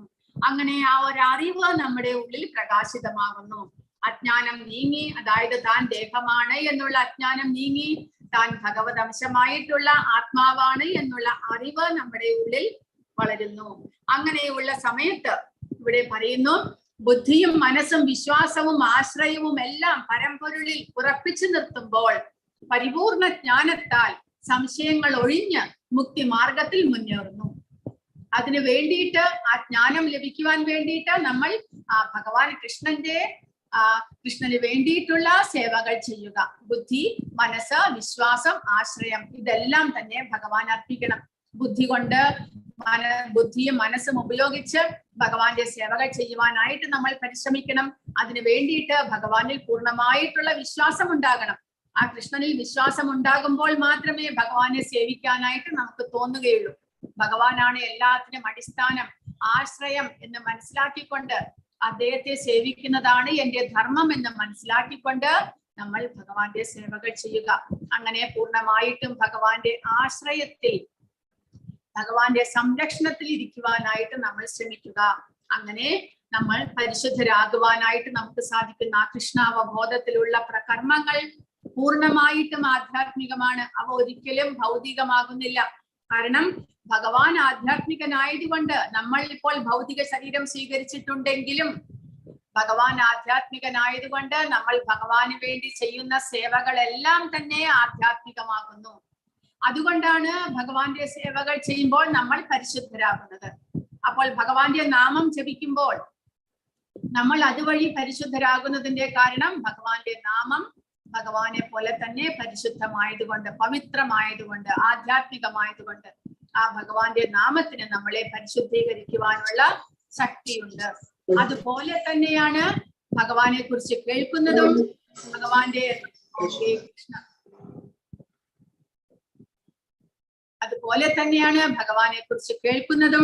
ഭഗവാന്റെ നാമജപം ചെയ്യുന്നതും കൂടാതെ ഭഗവാന്റെ ലീലകളെ സ്മരിക്കുന്നതും എല്ലാം തന്നെ നമ്മളെ പരിശുദ്ധരാക്കുവാൻ കഴിവുള്ള ആധ്യാത്മികമായിട്ടുള്ള കർമ്മങ്ങളാണ്. അങ്ങനെ നമുക്ക് ആ ജ്ഞാനത്താൽ സംശയങ്ങൾ ഒഴിഞ്ഞ് മുക്തിമാർഗത്തിൽ, അതായത് ഭൗതികതയിൽ നിന്നുള്ള മോചനത്തിന്, ഈ ത്രിഗുണങ്ങളെ മറികടക്കുവാനുള്ള മോചനത്തിലേക്ക് നമുക്ക് മുന്നേറുവാൻ സാധിക്കുന്നു എന്ന്. അങ്ങനെ നമ്മൾ ആധ്യാത്മിക ജ്ഞാനത്തിലേക്ക് മുന്നേറുമ്പോൾ ആ ഭഗവാനെ എങ്ങനെ സാക്ഷാത്കരിക്കാം? ഭഗവാനെ 3 വിധത്തിൽ സാക്ഷാത്കരിക്കാം എന്ന് 2ാമത്തെ അധ്യായത്തിൽ പറഞ്ഞു. ബ്രഹ്മൻ, പരമാത്മാവ്, ഭഗവാൻ എന്നിങ്ങനെ. കൃഷ്ണനാണ് പരമമായ അതീന്ദ്രിയ സത്യം. പരമ ദിവ്യോത്തമ പുരുഷനായ ഭഗവാൻ താനാണ് എന്ന കൃഷ്ണന്റെ പ്രഖ്യാപനമാണ് ഭഗവത്ഗീതയുടെ കേന്ദ്ര ബിന്ദു. എല്ലാ വൈദിക സാഹിത്യത്തിന്റെയും അഭിപ്രായമാണത്. പരമതത്വം എന്നാൽ സർവോത്കൃഷ്ടമായിട്ടുള്ള സത്യം. അതായത് സത്യം വേറെ ഒന്നും തന്നെ ശാശ്വതമായിട്ടില്ല, സത്യമായിട്ടില്ല. ഭഗവാൻ മാത്രമാണ് പരമമായിട്ടുള്ള സത്യം. എല്ലാം അദ്ദേഹത്തിൽ നിന്ന് ഉത്ഭവിച്ചിരിക്കുന്നു എന്ന് മനസ്സിലാക്കുക. അങ്ങനെയുള്ള ആ പരമസത്യത്തെ നമുക്ക് ആധ്യാത്മികതയിലൂടെ നമുക്ക് 3 വിധത്തിൽ സാക്ഷാത്കരിക്കാൻ സാധിക്കും. ബ്രഹ്മൻ, പരമാത്മാവ്, പിന്നീട് ഭഗവാൻ. ആ പരമസത്യത്തിന്റെ പരമകാഷ്ഠ ആണ് ഭഗവാൻ അല്ലെങ്കിൽ ശ്രീകൃഷ്ണൻ. അതിന് മീതെ ഒന്നും തന്നെ ഇല്ല എന്ന്. ബ്രഹ്മൻ റിയലൈസേഷൻ എന്നുള്ളത് ആദ്യത്തെ പടിയാകുന്നു. പരമാത്മ റിയലൈസേഷൻ 2ാമത്തെ പടി. പക്ഷെ ഏറ്റവും ഉത്കൃഷ്ടവും ശ്രേഷ്ഠവും പിന്നീട് അതിനെ മറികടക്കാൻ ഒന്നുമില്ലാത്തതാണ് സാക്ഷാത് കൃഷ്ണനെ സാക്ഷാത്കരിക്കുക എന്നുള്ളത്. അവിടെ എത്തിക്കഴിഞ്ഞാൽ, ആ ഭഗവാന്റെ സേവനത്തിലേക്ക് നമ്മൾ ഇറങ്ങിക്കഴിഞ്ഞാൽ ആ ഭക്തിയുടെ സേവനത്തിനും ശ്രേഷ്ഠമായിട്ട് വേറെ ഒന്നും തന്നെ ഇല്ല. അങ്ങനെ ആ ആധ്യാത്മികതയിലേക്ക് സംശയങ്ങളെല്ലാം ഒഴിഞ്ഞ് ആത്മജ്ഞാനം ലഭിച്ചു കഴിഞ്ഞ ഒരു വ്യക്തിക്ക്, ആ ജ്ഞാനം സമ്പാദിച്ചു കഴിഞ്ഞ ഒരു വ്യക്തി എല്ലാത്തിനെയും സമഭാവനയോടുകൂടി കാണുവാൻ സാധിക്കുന്നു. വിദ്യാവിനയ സമ്പന്നേ ബ്രാഹ്മണേ ഗവിഹസ്തിനി ശുനി ചൈവ സ്വഭാകേച പണ്ഡിതാഹ സമദർശിനഃ. അറിവും വിനയവുമുള്ള ബ്രാഹ്മണനെയും പശുവിനെയും ആനയെയും നായയെയും നായ്മാംസം ഭക്ഷിക്കുന്ന ചണ്ടാലനെയും സമദൃഷ്ടിയോടെയാണ് യഥാർത്ഥ ജ്ഞാനമുള്ളവരായ വിനയാന്വിതരായ പണ്ഡിതന്മാർ വീക്ഷിക്കുന്നത്. അങ്ങനെ ആത്മജ്ഞാനത്തിലേക്ക് ഉയരുന്ന ഒരു വ്യക്തി, ഒരു ഭക്തൻ, അദ്ദേഹത്തിന് എല്ലാവരെയും സമദൃഷ്ടിയോടുകൂടി കാണുവാൻ സാധിക്കുന്നു. കാരണം അദ്ദേഹം ശരീരത്തെ അല്ല കാണുന്നത്, പിന്നെയോ അദ്ദേഹത്തിന് എല്ലാ ജീവജാലങ്ങളുടെ ഉള്ളിലും വസിക്കുന്ന ആ പരമാത്മാവിനെ ദർശിക്കുവാൻ സാധിക്കുന്നു. കൂടാതെ എല്ലാ ജീവജാലങ്ങളുടെ ഉള്ളിലും ഭഗവത് അംശമായിട്ടുള്ള ഒരാത്മാവുണ്ട്. പുറമേ കാണുന്നത് നശ്വരമായിട്ടുള്ള ക്ഷണികമായിട്ടുള്ള ആ ശരീരം മാത്രമാണ്. അവ ലഭിക്കുന്നത് അവരവരുടെ കർമ്മഫലം അനുസരിച്ച് ഇങ്ങനെ പ്രത്യേക ശരീരം ആ ജീവാത്മാവിന് ലഭിച്ചിരിക്കുന്നു എന്ന് മാത്രമേ ഉള്ളൂ എന്നുള്ള അറിവ് ആ പണ്ഡിതനായിട്ടുള്ള അല്ലെങ്കിൽ ആത്മജ്ഞാനം ലഭിച്ചിട്ടുള്ള ആ ഭക്തന് മനസ്സിലാക്കുവാൻ സാധിക്കുന്നു. അങ്ങനെ എല്ലാവരെയും ഒരേ സമദൃഷ്ടിയോടുകൂടി സമഭാവനയോടുകൂടി കാണുവാനായിട്ട് ഇങ്ങനെയുള്ള ആത്മജ്ഞാനം ലഭിച്ചവർക്ക് സാധിക്കുന്നു എന്ന് ശ്രീ ഭഗവാൻ പരമാത്മാവെന്ന സമ്പൂർണ്ണ അംശത്താൽ സർവജീവജാലങ്ങളുടെയും ഹൃദയത്തിൽ കുടികൊള്ളുന്നു എന്ന ബോധം ഉദിച്ചതുകൊണ്ടും ഭഗവാനുമായി അവർക്ക് ബന്ധമുള്ളത് കൊണ്ടുമാണ് ഇങ്ങനെ അവർക്ക് സമദൃഷ്ടിയോടുകൂടി ശാരീരികമായിട്ടുള്ള വ്യത്യാസങ്ങളില്ലാതെ കാണുവാൻ സാധിക്കുന്നത്. പരമതത്വത്തെ കുറിച്ചുള്ള ഈ അവബോധമത്രേ യഥാർത്ഥ ജ്ഞാനം. അപ്പോൾ ശരിയായിട്ടുള്ള ജ്ഞാനം എന്നുള്ളത് ഭഗവാൻ എല്ലാ ജീവജാലങ്ങളുടെ ഉള്ളിലും പരമാത്മാവായിട്ട് വസിക്കുന്നു എന്നുള്ള അറിവ്. കൂടാതെ നമ്മൾ ഭഗവത് അംശമായിട്ടുള്ള ആത്മാക്കളാണ്, നമുക്ക് ഭഗവാനുമായിട്ട് ബന്ധമുണ്ട് എന്നുള്ള അറിവ്. ആ ഭഗവാനുമായിട്ടുള്ള ബന്ധത്തെ പുനർജീവിപ്പിക്കുകയാണ് കൃഷ്ണാവബോധത്തിലൂടെയുള്ള ആ ഭക്തിയുത സേവനത്തിലൂടെ നമ്മൾ ചെയ്യുന്നത്. അങ്ങനെ നമുക്ക് ഭഗവാനുമായിട്ടുള്ള ബന്ധത്തെ പുനഃസ്ഥാപിക്കുവാനും അങ്ങനെ ആത്മജ്ഞാനത്തിലേക്ക് ഉയരുവാനും നമുക്ക് സാധിക്കുന്നു. ന പ്രകൃഷ്യേത് പ്രിയം പ്രാപ്യ നോദ്വിചേത് പ്രാപ്യ ച പ്രിയം സ്ഥിരബുദ്ധിരസമ്മൂഢോ ബ്രഹ്മണി സ്ഥിതഃ. ആനന്ദത്തിൽ ആഹ്ലാദിക്കുകയോ ആനന്ദകരമല്ലാത്തവയിൽ ദുഃഖാവിഷ്ടനാവുകയോ ചെയ്യാതെ സ്ഥിരബുദ്ധിയോടെ അസംഭ്രാന്തനായി ദൈവശാസ്ത്രജ്ഞാനിയായി ജീവിക്കുന്നവൻ ഭൗതിക അതീതൻ തന്നെ. അപ്പോൾ അങ്ങനെയുള്ള വ്യക്തി ആത്മജ്ഞാനത്തിലേക്ക് ഉയരുക എന്ന് പറഞ്ഞാൽ ഈ ഭൗതികതയിൽ നിന്ന് മോചിതനാവുക എന്നർത്ഥം. എന്ന് പറഞ്ഞാൽ താൻ ആത്മാവാണ് എന്നുള്ള അറിവുണ്ടാവുക, അഹം ബ്രഹ്മാസ്മി എന്നുള്ള അറിവ്, ഞാൻ ബ്രഹ്മനാണ്, ആധ്യാത്മികനാണ്, ഭഗവത് അംശമാണ്, ഈ ഭൗതികമായ ശരീരമല്ല ഞാൻ എന്നുള്ള അറിവാണ് ഭൗതിക അതീതൻ അല്ലെങ്കിൽ ആത്മജ്ഞാനത്തിലേക്ക് ഉയരുന്ന ആത്മാവിനെ റിയലൈസ് ചെയ്യുന്ന ഒരു വ്യക്തിയുടെ ആ ഒരു അവസ്ഥ അതാണ്. അതായത് നമ്മളിപ്പോൾ ദേഹബോധത്തിലാണ്. ഞാൻ എന്ന് പറഞ്ഞാൽ ആരാണ് എന്ന് ചോദിച്ചാൽ നമ്മുടെ ഉപാധികളെല്ലാം പറയും. ഞാൻ സ്ത്രീയാണ്, ഇങ്ങനെ ഹൗസ് വൈഫാണ്, അല്ലെങ്കിൽ ഞാൻ ഡോക്ടറാണ്, ഞാനൊരു അങ്ങനെയാണ്. നമ്മുടെ ഒരുപാട് ഉപാധികൾ നമ്മൾ പറയും, കാരണം നമ്മൾ ദേഹബോധത്തിലായതുകൊണ്ട്. പക്ഷേ ഭഗവാന്റെ സേവകൾ ചെയ്ത് പരിപൂർണതയിലേക്ക് നമ്മൾ ഉയരുമ്പോൾ, ആ ഭക്തിയിലേക്ക് നമ്മൾ പരിശുദ്ധരാകുമ്പോൾ എന്ത് സംഭവിക്കുന്നു? ആത്മാവിന് ആ സ്വയം ഉള്ളിൽ ആ ജ്ഞാനം ഉദിക്കുന്നു. ഭഗവാൻ നമ്മുടെ ഉള്ളിൽ ആ പ്രകാശം പരത്തുന്നു. ആ ആത്മജ്ഞാനത്തിലേക്ക് നമ്മളെ ഉയർത്തുവാനായിട്ട് ഭഗവാൻ സഹായിക്കുന്നു. അതായത് താൻ ദേഹമല്ല എന്നുള്ള അവബോധം ഉള്ളിൽ നമുക്ക് ഉണ്ടാകുന്നു, ആത്മാവിനുണ്ടാകുന്നു. അങ്ങനെ വരുമ്പോൾ എന്ത് സംഭവിക്കുന്നു? ശാരീരികമായിട്ടുള്ള ഒന്നും തന്നെ നമ്മളെ ബാധിക്കുന്നില്ല. ഇപ്പോൾ ശരീരത്തിന് ഒരു വേദന അനുഭവിക്കുമ്പോഴും സന്തോഷം ഉണ്ടാകുമ്പോഴും നമ്മൾ അകത്ത് ആഹ്ലാദിക്കുന്നത് എന്തുകൊണ്ടാണ്? ആ ജീവാത്മാവ് ശരീരവുമായിട്ട് താദാത്മ്യം പ്രാപിച്ചിരിക്കുന്നത് കൊണ്ട്. പക്ഷേ ആ ജീവാത്മാവിന് തന്റെ സ്വരൂപസ്ഥിതിയെ പ്രാപിക്കുവാൻ സാധിക്കുന്നത് വഴി ശരീരത്തിനുണ്ടാകുന്ന ആഹ്ലാദമോ ദുഃഖമോ ഒന്നും തന്നെ ആ ജീവാത്മാവിനെ പിന്നീട് ബാധിക്കുന്നില്ല. അതെല്ലാം ബാഹ്യമാണ് എന്നുള്ള അറിവ് അകത്തുണ്ടാകുന്നു. അങ്ങനെ ആനന്ദത്തിൽ ആഹ്ലാദിക്കുകയുമില്ല, ആനന്ദകരമല്ലാത്തവയിൽ ദുഃഖിക്കുകയുമില്ല അങ്ങനെയുള്ള വ്യക്തി. കൂടാതെ എല്ലാവരോടും സമഭാവനയോടുകൂടി എല്ലാവരിലും ഭഗവാനെ ദർശിക്കുവാൻ സാധിക്കുന്നത് വഴി എല്ലാവരെയും ആത്മാവായിട്ട് കാണുവാനായിട്ട് അദ്ദേഹത്തിന് സാധിക്കുന്നു. ശരീരത്തിന് ഉപരിയായിട്ട് ആത്മാവായിട്ട് കാണുവാൻ ദർശിക്കുവാൻ സാധിക്കുന്നു. അങ്ങനെ കൃഷ്ണാവബോധത്തിൽ അദ്ദേഹം ഭക്തിയിലേക്ക്, ഭഗവാന്റെ ഭക്തിയിലേക്ക് ഉയരുകയാണ് ചെയ്യുന്നത്. ഏഹി സംസ്പർശജാ ഭോഗ ദുഃഖയോനയ ഏവതേ ആദ്യന്തവന്തഃ കൗന്തേയ നതേഷു രമതേ ബുധഃ. ബുദ്ധിമാൻ ഭൗതിക ഇന്ദ്രിയങ്ങളുമായുള്ള ബന്ധം മൂലം ഉണ്ടാകുന്ന ദുഃഖങ്ങളിൽ പങ്കുകൊള്ളാറില്ല. ഭൗതിക സുഖങ്ങൾക്ക് ആദിയും അവസാനവും ഉള്ളത് കൊണ്ട് അവയിൽ ഒരിക്കലും ബുദ്ധിമാന്മാർ സന്തോഷം കൊള്ളുന്നില്ല. അതായത് ശാരീരികമായിട്ടുള്ള എല്ലാ സുഖങ്ങൾക്കും ദുഃഖങ്ങൾക്കും ഒരവസാനമുണ്ട്. എല്ലാം തന്നെ ക്ഷണികമാണ്. ഭൗതിക പ്രപഞ്ചത്തിൽ എല്ലാം തന്നെ ക്ഷണികമാണ്, ഒന്നും സ്ഥായിയായിട്ടില്ല. അപ്പോൾ സുഖം വന്നാലും ദുഃഖം വന്നാലും അതെല്ലാം തന്നെ ഒരു ചെറിയ ഒരു സമയത്തിലേക്ക് മാത്രമേ ഉണ്ടാകുകയുള്ളൂ എന്ന് നമ്മൾ മനസ്സിലാക്കണം. അതുകൊണ്ട് ശരിയായിട്ടുള്ള അനന്തമായിട്ടുള്ള ആനന്ദത്തിന് വേണ്ടി പ്രവർത്തിക്കുകയാണ് ആത്മജ്ഞാനം അന്വേഷിക്കുന്നവർ. ഭഗവാന്റെ ഭക്തന്മാർ ഭഗവാന്റെ ഭക്തിയിലൂടെ മുന്നേറുമ്പോൾ അവർക്ക് ആത്മജ്ഞാനം ലഭിക്കുമ്പോൾ അനന്തമായിട്ടുള്ള ആനന്ദം ലഭിക്കുന്നു. സുഖം എന്നുള്ളത് ശാരീരികമായിട്ട് നമുക്ക് ലഭിക്കുന്നതാണ്. എന്നാൽ ആനന്ദം എന്നുള്ളത് ആത്മാവിന് ലഭിക്കുന്ന, തന്റെ സ്വരൂപത്തിലേക്ക് വരുന്നതോടുകൂടി ആത്മാവിന് ലഭിക്കുന്ന സുഖത്തെയാണ് ആനന്ദം എന്ന് പറയുന്നത്. അത് ആധ്യാത്മികമാണ്, ഭഗവാനിൽ നിന്ന് വരുന്നു. കാരണം ഭഗവാൻ പൂർണ്ണമായിട്ടും ആനന്ദമയനാണ്. ആ ആനന്ദമയനായിട്ടുള്ള ഭഗവാന്റെ അംശമായ നമ്മളും ആനന്ദമയന്മാരാണ്. പക്ഷെ അതിനെക്കുറിച്ച് നമുക്കിപ്പോൾ അറിഞ്ഞുകൂടാ. പക്ഷെ എങ്കിലും ആത്മജ്ഞാനത്തിലേക്ക് ഉയരുന്ന ആ ഒരു ഭക്തന് ആനന്ദം ഉണ്ടാകുന്നു. ഒരിക്കലും പറ്റാത്ത, ഒരിക്കലും അവസാനിക്കാത്ത, എപ്പോഴും വർദ്ധിച്ചുകൊണ്ടിരിക്കുന്ന ഒരു സന്തോഷം, ആനന്ദം. അതിനെയാണ് ആനന്ദം എന്ന് പറയുന്നത്. ആധ്യാത്മികമാണ്. പക്ഷെ ഭൗതിക ശരീരങ്ങൾക്കുണ്ടാകുന്നത് എന്താണ്? ദുഃഖവും സുഖവുമെല്ലാം. അതെല്ലാം ക്ഷണികമാണ്. അതിനെല്ലാത്തിനും ഒരു അവസാനമുണ്ട് എന്ന് നമ്മൾ മനസ്സിലാക്കണം.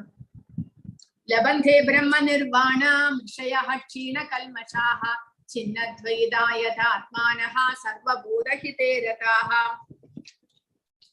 സംശയങ്ങളിൽ നിന്ന് ഉത്ഭവിക്കുന്ന ദ്വന്ദ്ങ്ങൾക്ക് അതീതരായവരും മനസ്സ് തന്നിൽ തന്നെ വ്യാപരിക്കുന്നവരും എപ്പോഴും സകല ജീവജാലങ്ങളുടെയും ക്ഷേമ ഐശ്വര്യ പ്രവർത്തനങ്ങളിൽ തിരക്കിട്ട് പ്രവർത്തിച്ചു കൊണ്ടിരിക്കുന്നവരും സർവപാപങ്ങളിൽ നിന്നും മോചനം നേടിയവരുമായിട്ടുള്ളവർ ബ്രഹ്മനിർവാണം പോകുന്നു.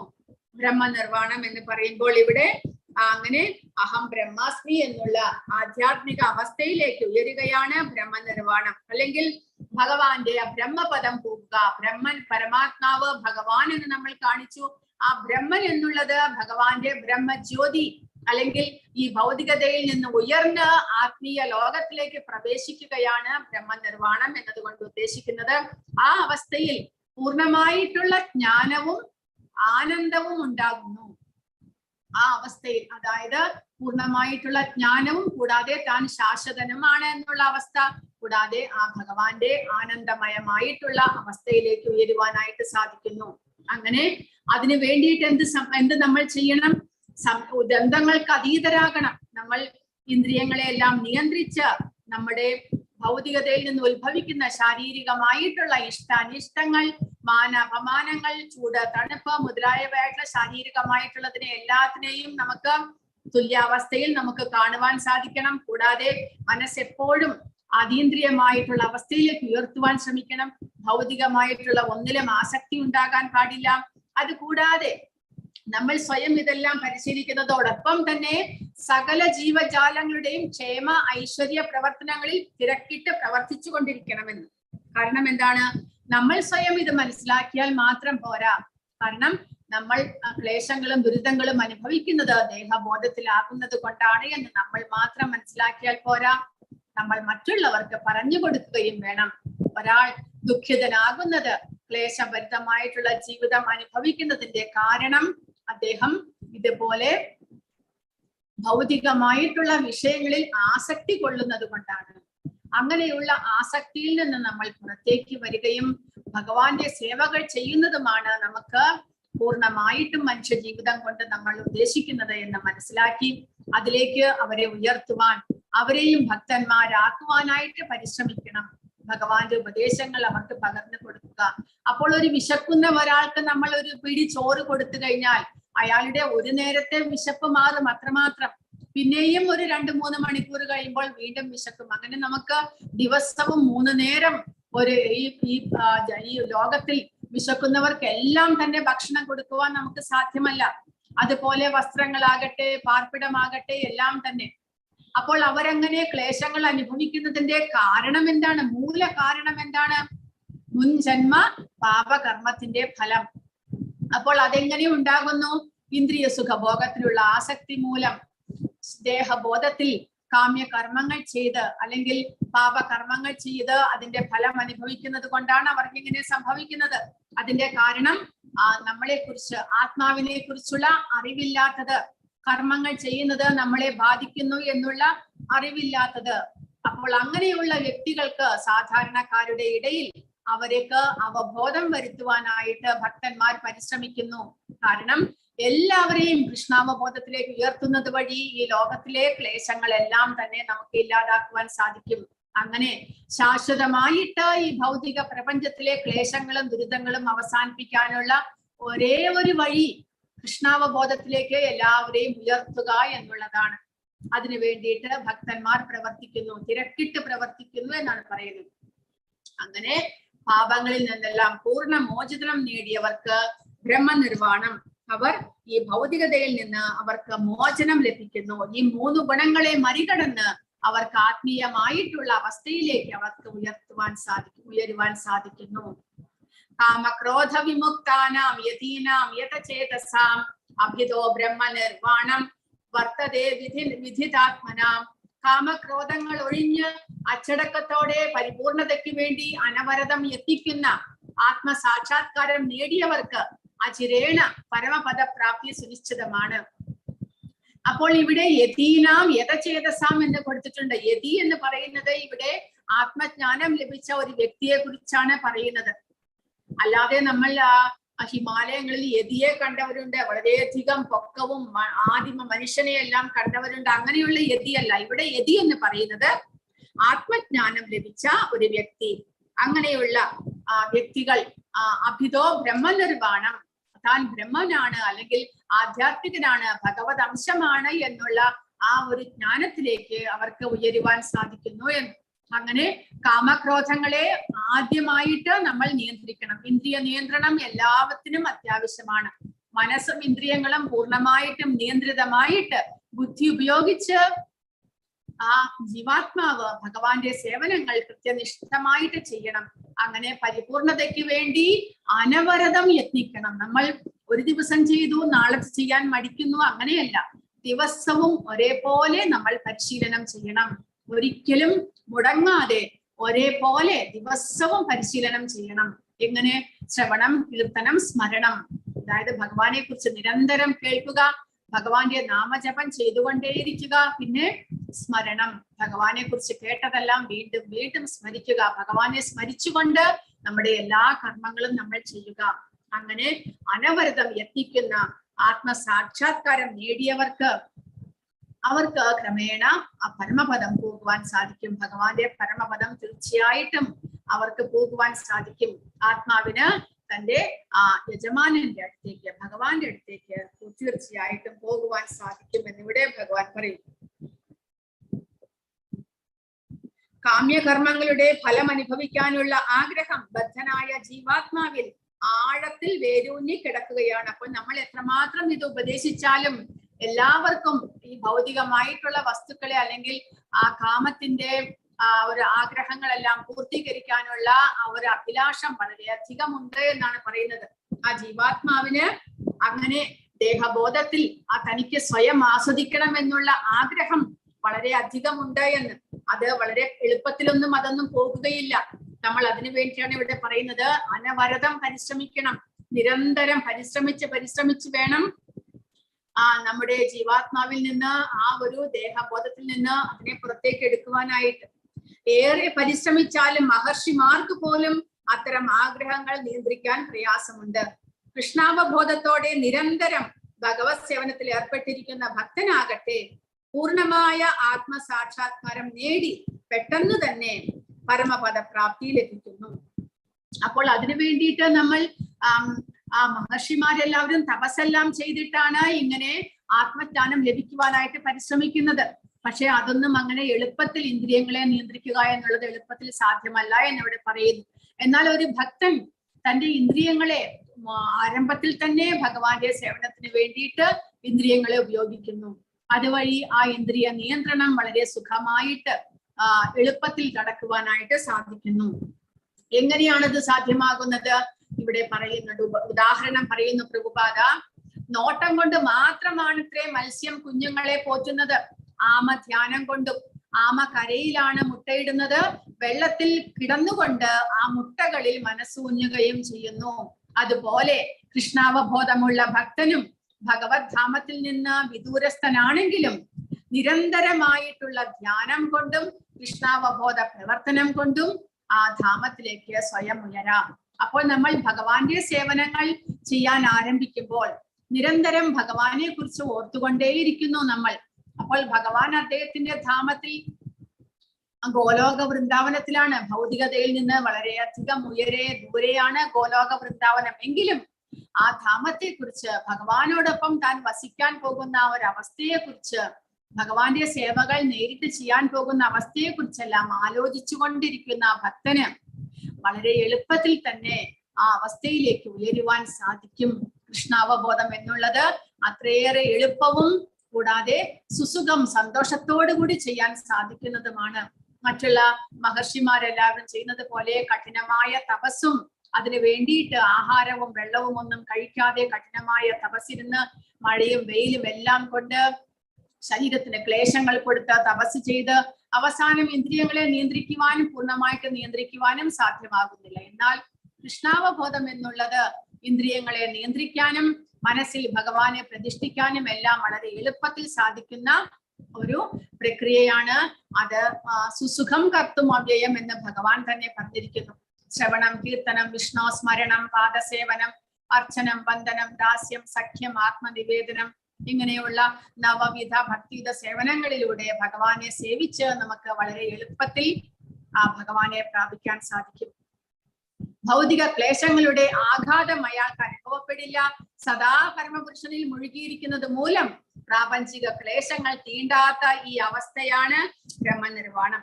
അപ്പോൾ ഭൗതികമായ ശരീരത്തിൽ ഇരിക്കുകയാണെങ്കിൽ കൂടെ ഈ ശരീരത്തിൽ ഇരുന്നു കൊണ്ട് തന്നെ നമുക്ക് ആധ്യാത്മികത അനുഭവിക്കാൻ സാധിക്കും. അതാണ് ബ്രഹ്മനിർവാണം. ഈ ശരീരത്തിൽ ഇരുന്നു കൊണ്ട് തന്നെ ദേഹബോധത്തിൽ നിന്ന് ഉയർന്ന് ആധ്യാത്മികമായ അവസ്ഥയെ പ്രാപിക്കാൻ സാധിക്കുക. അതിനെ ബ്രഹ്മനിർവാണം എന്ന് പറയുന്നു. ഭോക്താരം യജ്ഞ തപസാം സർവലോക മഹേശ്വരം സുഹൃതം സർവഭൂതാനാം ജ്ഞാത്വാ മാം ശാന്തി മൃച്ഛതി. യജ്ഞങ്ങളുടെയും തപസ്സുകളുടെയും ഭോക്താവും ദേവന്മാരുടെയും സർവലോകങ്ങളുടെയും അധിപനും എല്ലാ ജീവികളുടെയും സുഹൃത്തും അഭ്യുദയ കാംക്ഷിയുമാണ് ഞാനെന്ന് മനസ്സിലാക്കിയ തികഞ്ഞ കൃഷ്ണാവബോധമുള്ള വ്യക്തി ഭൗതിക ക്ലേശങ്ങൾ ഒഴിഞ്ഞ് ശാന്തി നേടുന്നു. ഇങ്ങനെ ഭഗവാനെ കുറിച്ചുള്ള യഥാർത്ഥത്തിലുള്ള ജ്ഞാനം നമ്മൾ സമ്പാദിക്കണം. ഇതാണ് ശാശ്വതമായിട്ടുള്ള സനാതനമായിട്ടുള്ള ജ്ഞാനം എന്ന് പറയുന്നത്. അതായത് യജ്ഞങ്ങളുടെയും തപസ്സുകളുടെയും എല്ലാം ഭോക്താവ്, ഭോക്താരം യജ്ഞ തപസാം, എല്ലാത്തിന്റെയും ആസ്വാദകൻ ഭഗവാനാണ്. നമ്മൾ യജ്ഞങ്ങളും തപസ്സും ദാനവും എല്ലാം ചെയ്യുമ്പോൾ അതെല്ലാം യഥാർത്ഥത്തിൽ ഭഗവാന് വേണ്ടി നമ്മൾ ചെയ്യേണ്ടതാണ്.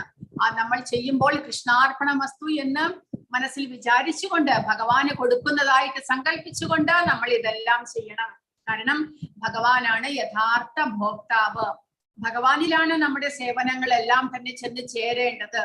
അതുകൊണ്ട് എല്ലാത്തിന്റെയും ഭോക്താവ് ഭഗവാനാണ് എന്ന് നമ്മൾ മനസ്സിലാക്കിക്കൊണ്ട് ഭഗവാന് വേണ്ടിയിട്ട് ഈ കർമ്മങ്ങളെല്ലാം നമ്മൾ ചെയ്യേണ്ടതാണ്. ദേവന്മാരുടെയും സർവ്വലോകങ്ങളുടെയും അധിപനും ഭഗവാനാണ്. എല്ലാ ജീവികളുടെയും സുഹൃത്തും അഭ്യുദയകാംക്ഷിയും ഭഗവാനാണ്. അതെങ്ങനെയാണ് സാധ്യമാകുക? കാരണം ഒന്നാമത്തേത് ഭഗവത് അംശമായിട്ടുള്ള നമ്മൾ ഭഗവാനുമായിട്ട് മാത്രമേ നമുക്ക് ബന്ധമുള്ളൂ എന്ന് നമ്മൾ മനസ്സിലാക്കണം. കൂടാതെ നമ്മൾ ഭഗവാനെ മറന്നുവെങ്കിലും നമ്മൾ ഭഗവാനെ വിട്ടു വന്നിരിക്കുകയാണെങ്കിലും ഭഗവാനില്ലാതെ, ഭഗവാന്റെ അനുഗ്രഹം ഇല്ലാതെ നമുക്ക് ഒന്നും തന്നെ ചെയ്യാൻ സാധ്യമല്ല എന്ന് മനസ്സിലാക്കുന്ന ഭഗവാൻ നമ്മോടൊപ്പം നമ്മൾ ഏതെല്ലാം ശരീരം എടുക്കുന്നുവോ ആ ശരീരത്തിലെല്ലാം തന്നെ പരമാത്മാവായിട്ട് നമ്മോടൊപ്പം വരുന്നു. കാരണം ഭഗവാൻ ഇല്ലാതെ നമുക്ക് ഒന്നും തന്നെ ചെയ്യാൻ സാധ്യമല്ല. ആ ഭഗവാന്റെ അനുഗ്രഹത്താലാണ് നമുക്ക് ഈ ശരീരത്തിലാണെങ്കിൽ കൂടെ ഭൗതിക പ്രപഞ്ചത്തിലും നമുക്ക് ഓരോ പ്രവർത്തനങ്ങൾ ചെയ്യാൻ സാധിക്കുന്നത്.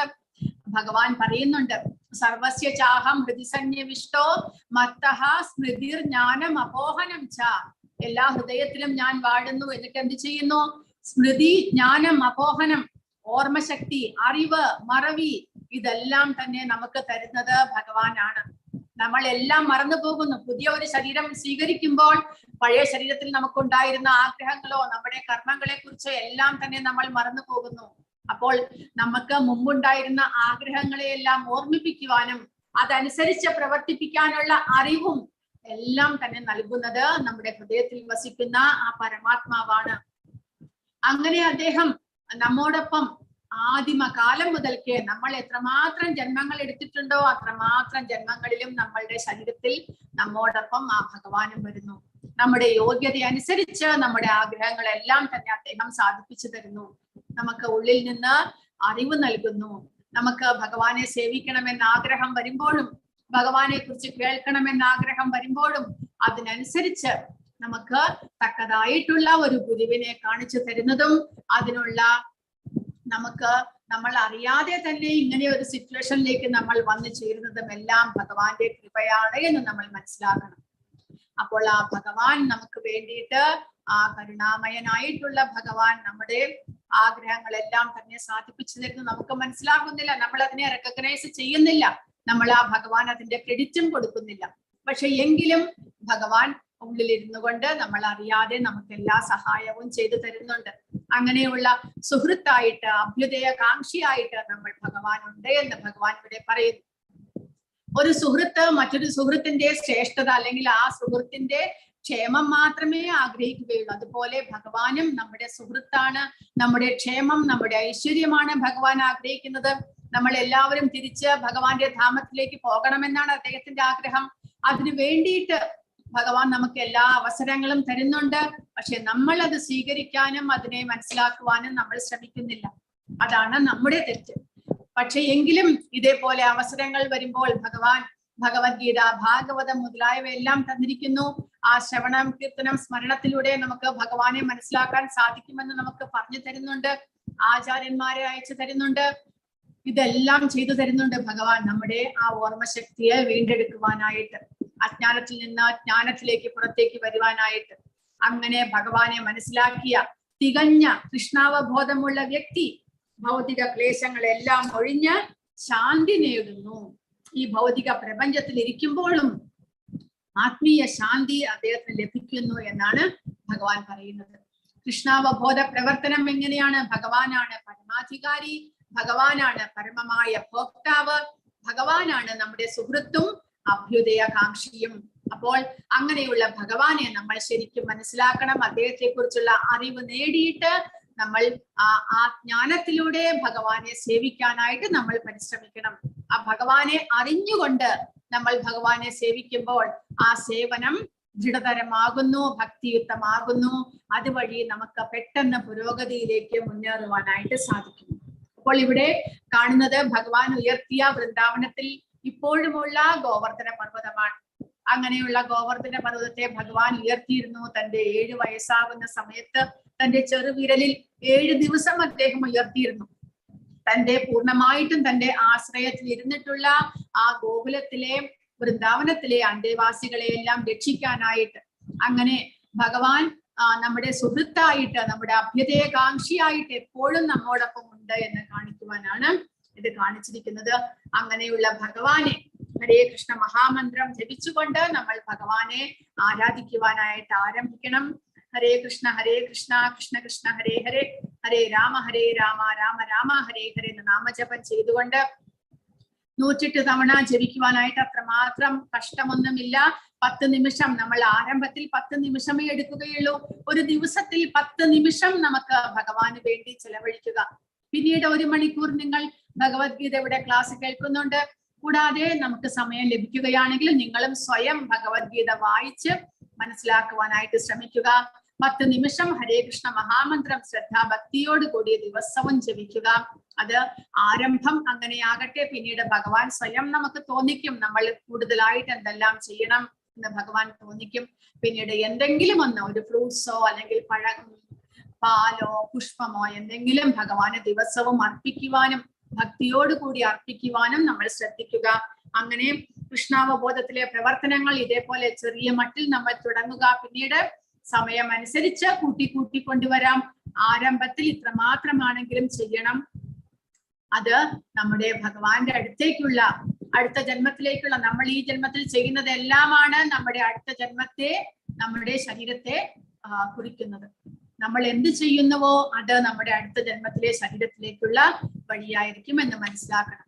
അപ്പോൾ അറ്റ്ലീസ്റ്റ് മനുഷ്യജന്മം തന്നെ നമ്മുടെ ആധ്യാത്മിക കാര്യങ്ങൾ പൂർത്തീകരിക്കുവാനുള്ള ഒരു മനുഷ്യജന്മമോ അല്ലെങ്കിൽ ഒരു ദേവനായിട്ടോ ജനിക്കുവാൻ വേണ്ടിയിട്ടാണെങ്കിലും കൂടെ നമ്മൾ ഭഗവാന്റെ സേവനം ഇപ്പോൾ തന്നെ ആരംഭിക്കണം. കാരണം കലിയുഗം വർദ്ധിച്ച് വരുന്നു. അടുത്ത ജന്മത്തിൽ ഇതേപോലെ നമ്മൾ ഏതെങ്കിലും ഒരു, നമ്മുടെ കർമ്മഫലം അനുസരിച്ച് ഏത് ശരീരമാണ് നമുക്ക് ലഭിക്കാൻ പോകുന്നത് എന്ന് അറിഞ്ഞുകൂടാ. അപ്പോൾ അതിൽ നിന്നെല്ലാം മുക്തി ലഭിക്കുവാനായിട്ട് ആ ഭഗവാന്റെ സേവനങ്ങൾ വളരെ എന്താ പറയുന്നത്, വളരെ സ്പീഡോടുകൂടി നമ്മൾ ചെയ്യണം. എത്രമാത്രം ആയുസ്സുണ്ട് ഇനി നമുക്ക് എന്ന് അറിഞ്ഞുകൂടാ. അതുകൊണ്ട് കലിയുഗമാണ്, വളരെ സ്പീഡോടുകൂടി തിരക്കിട്ട് അർജന്റായിട്ട് ചെയ്യണമെന്നാണ് പ്രഭുപാദ പറയുന്നത്.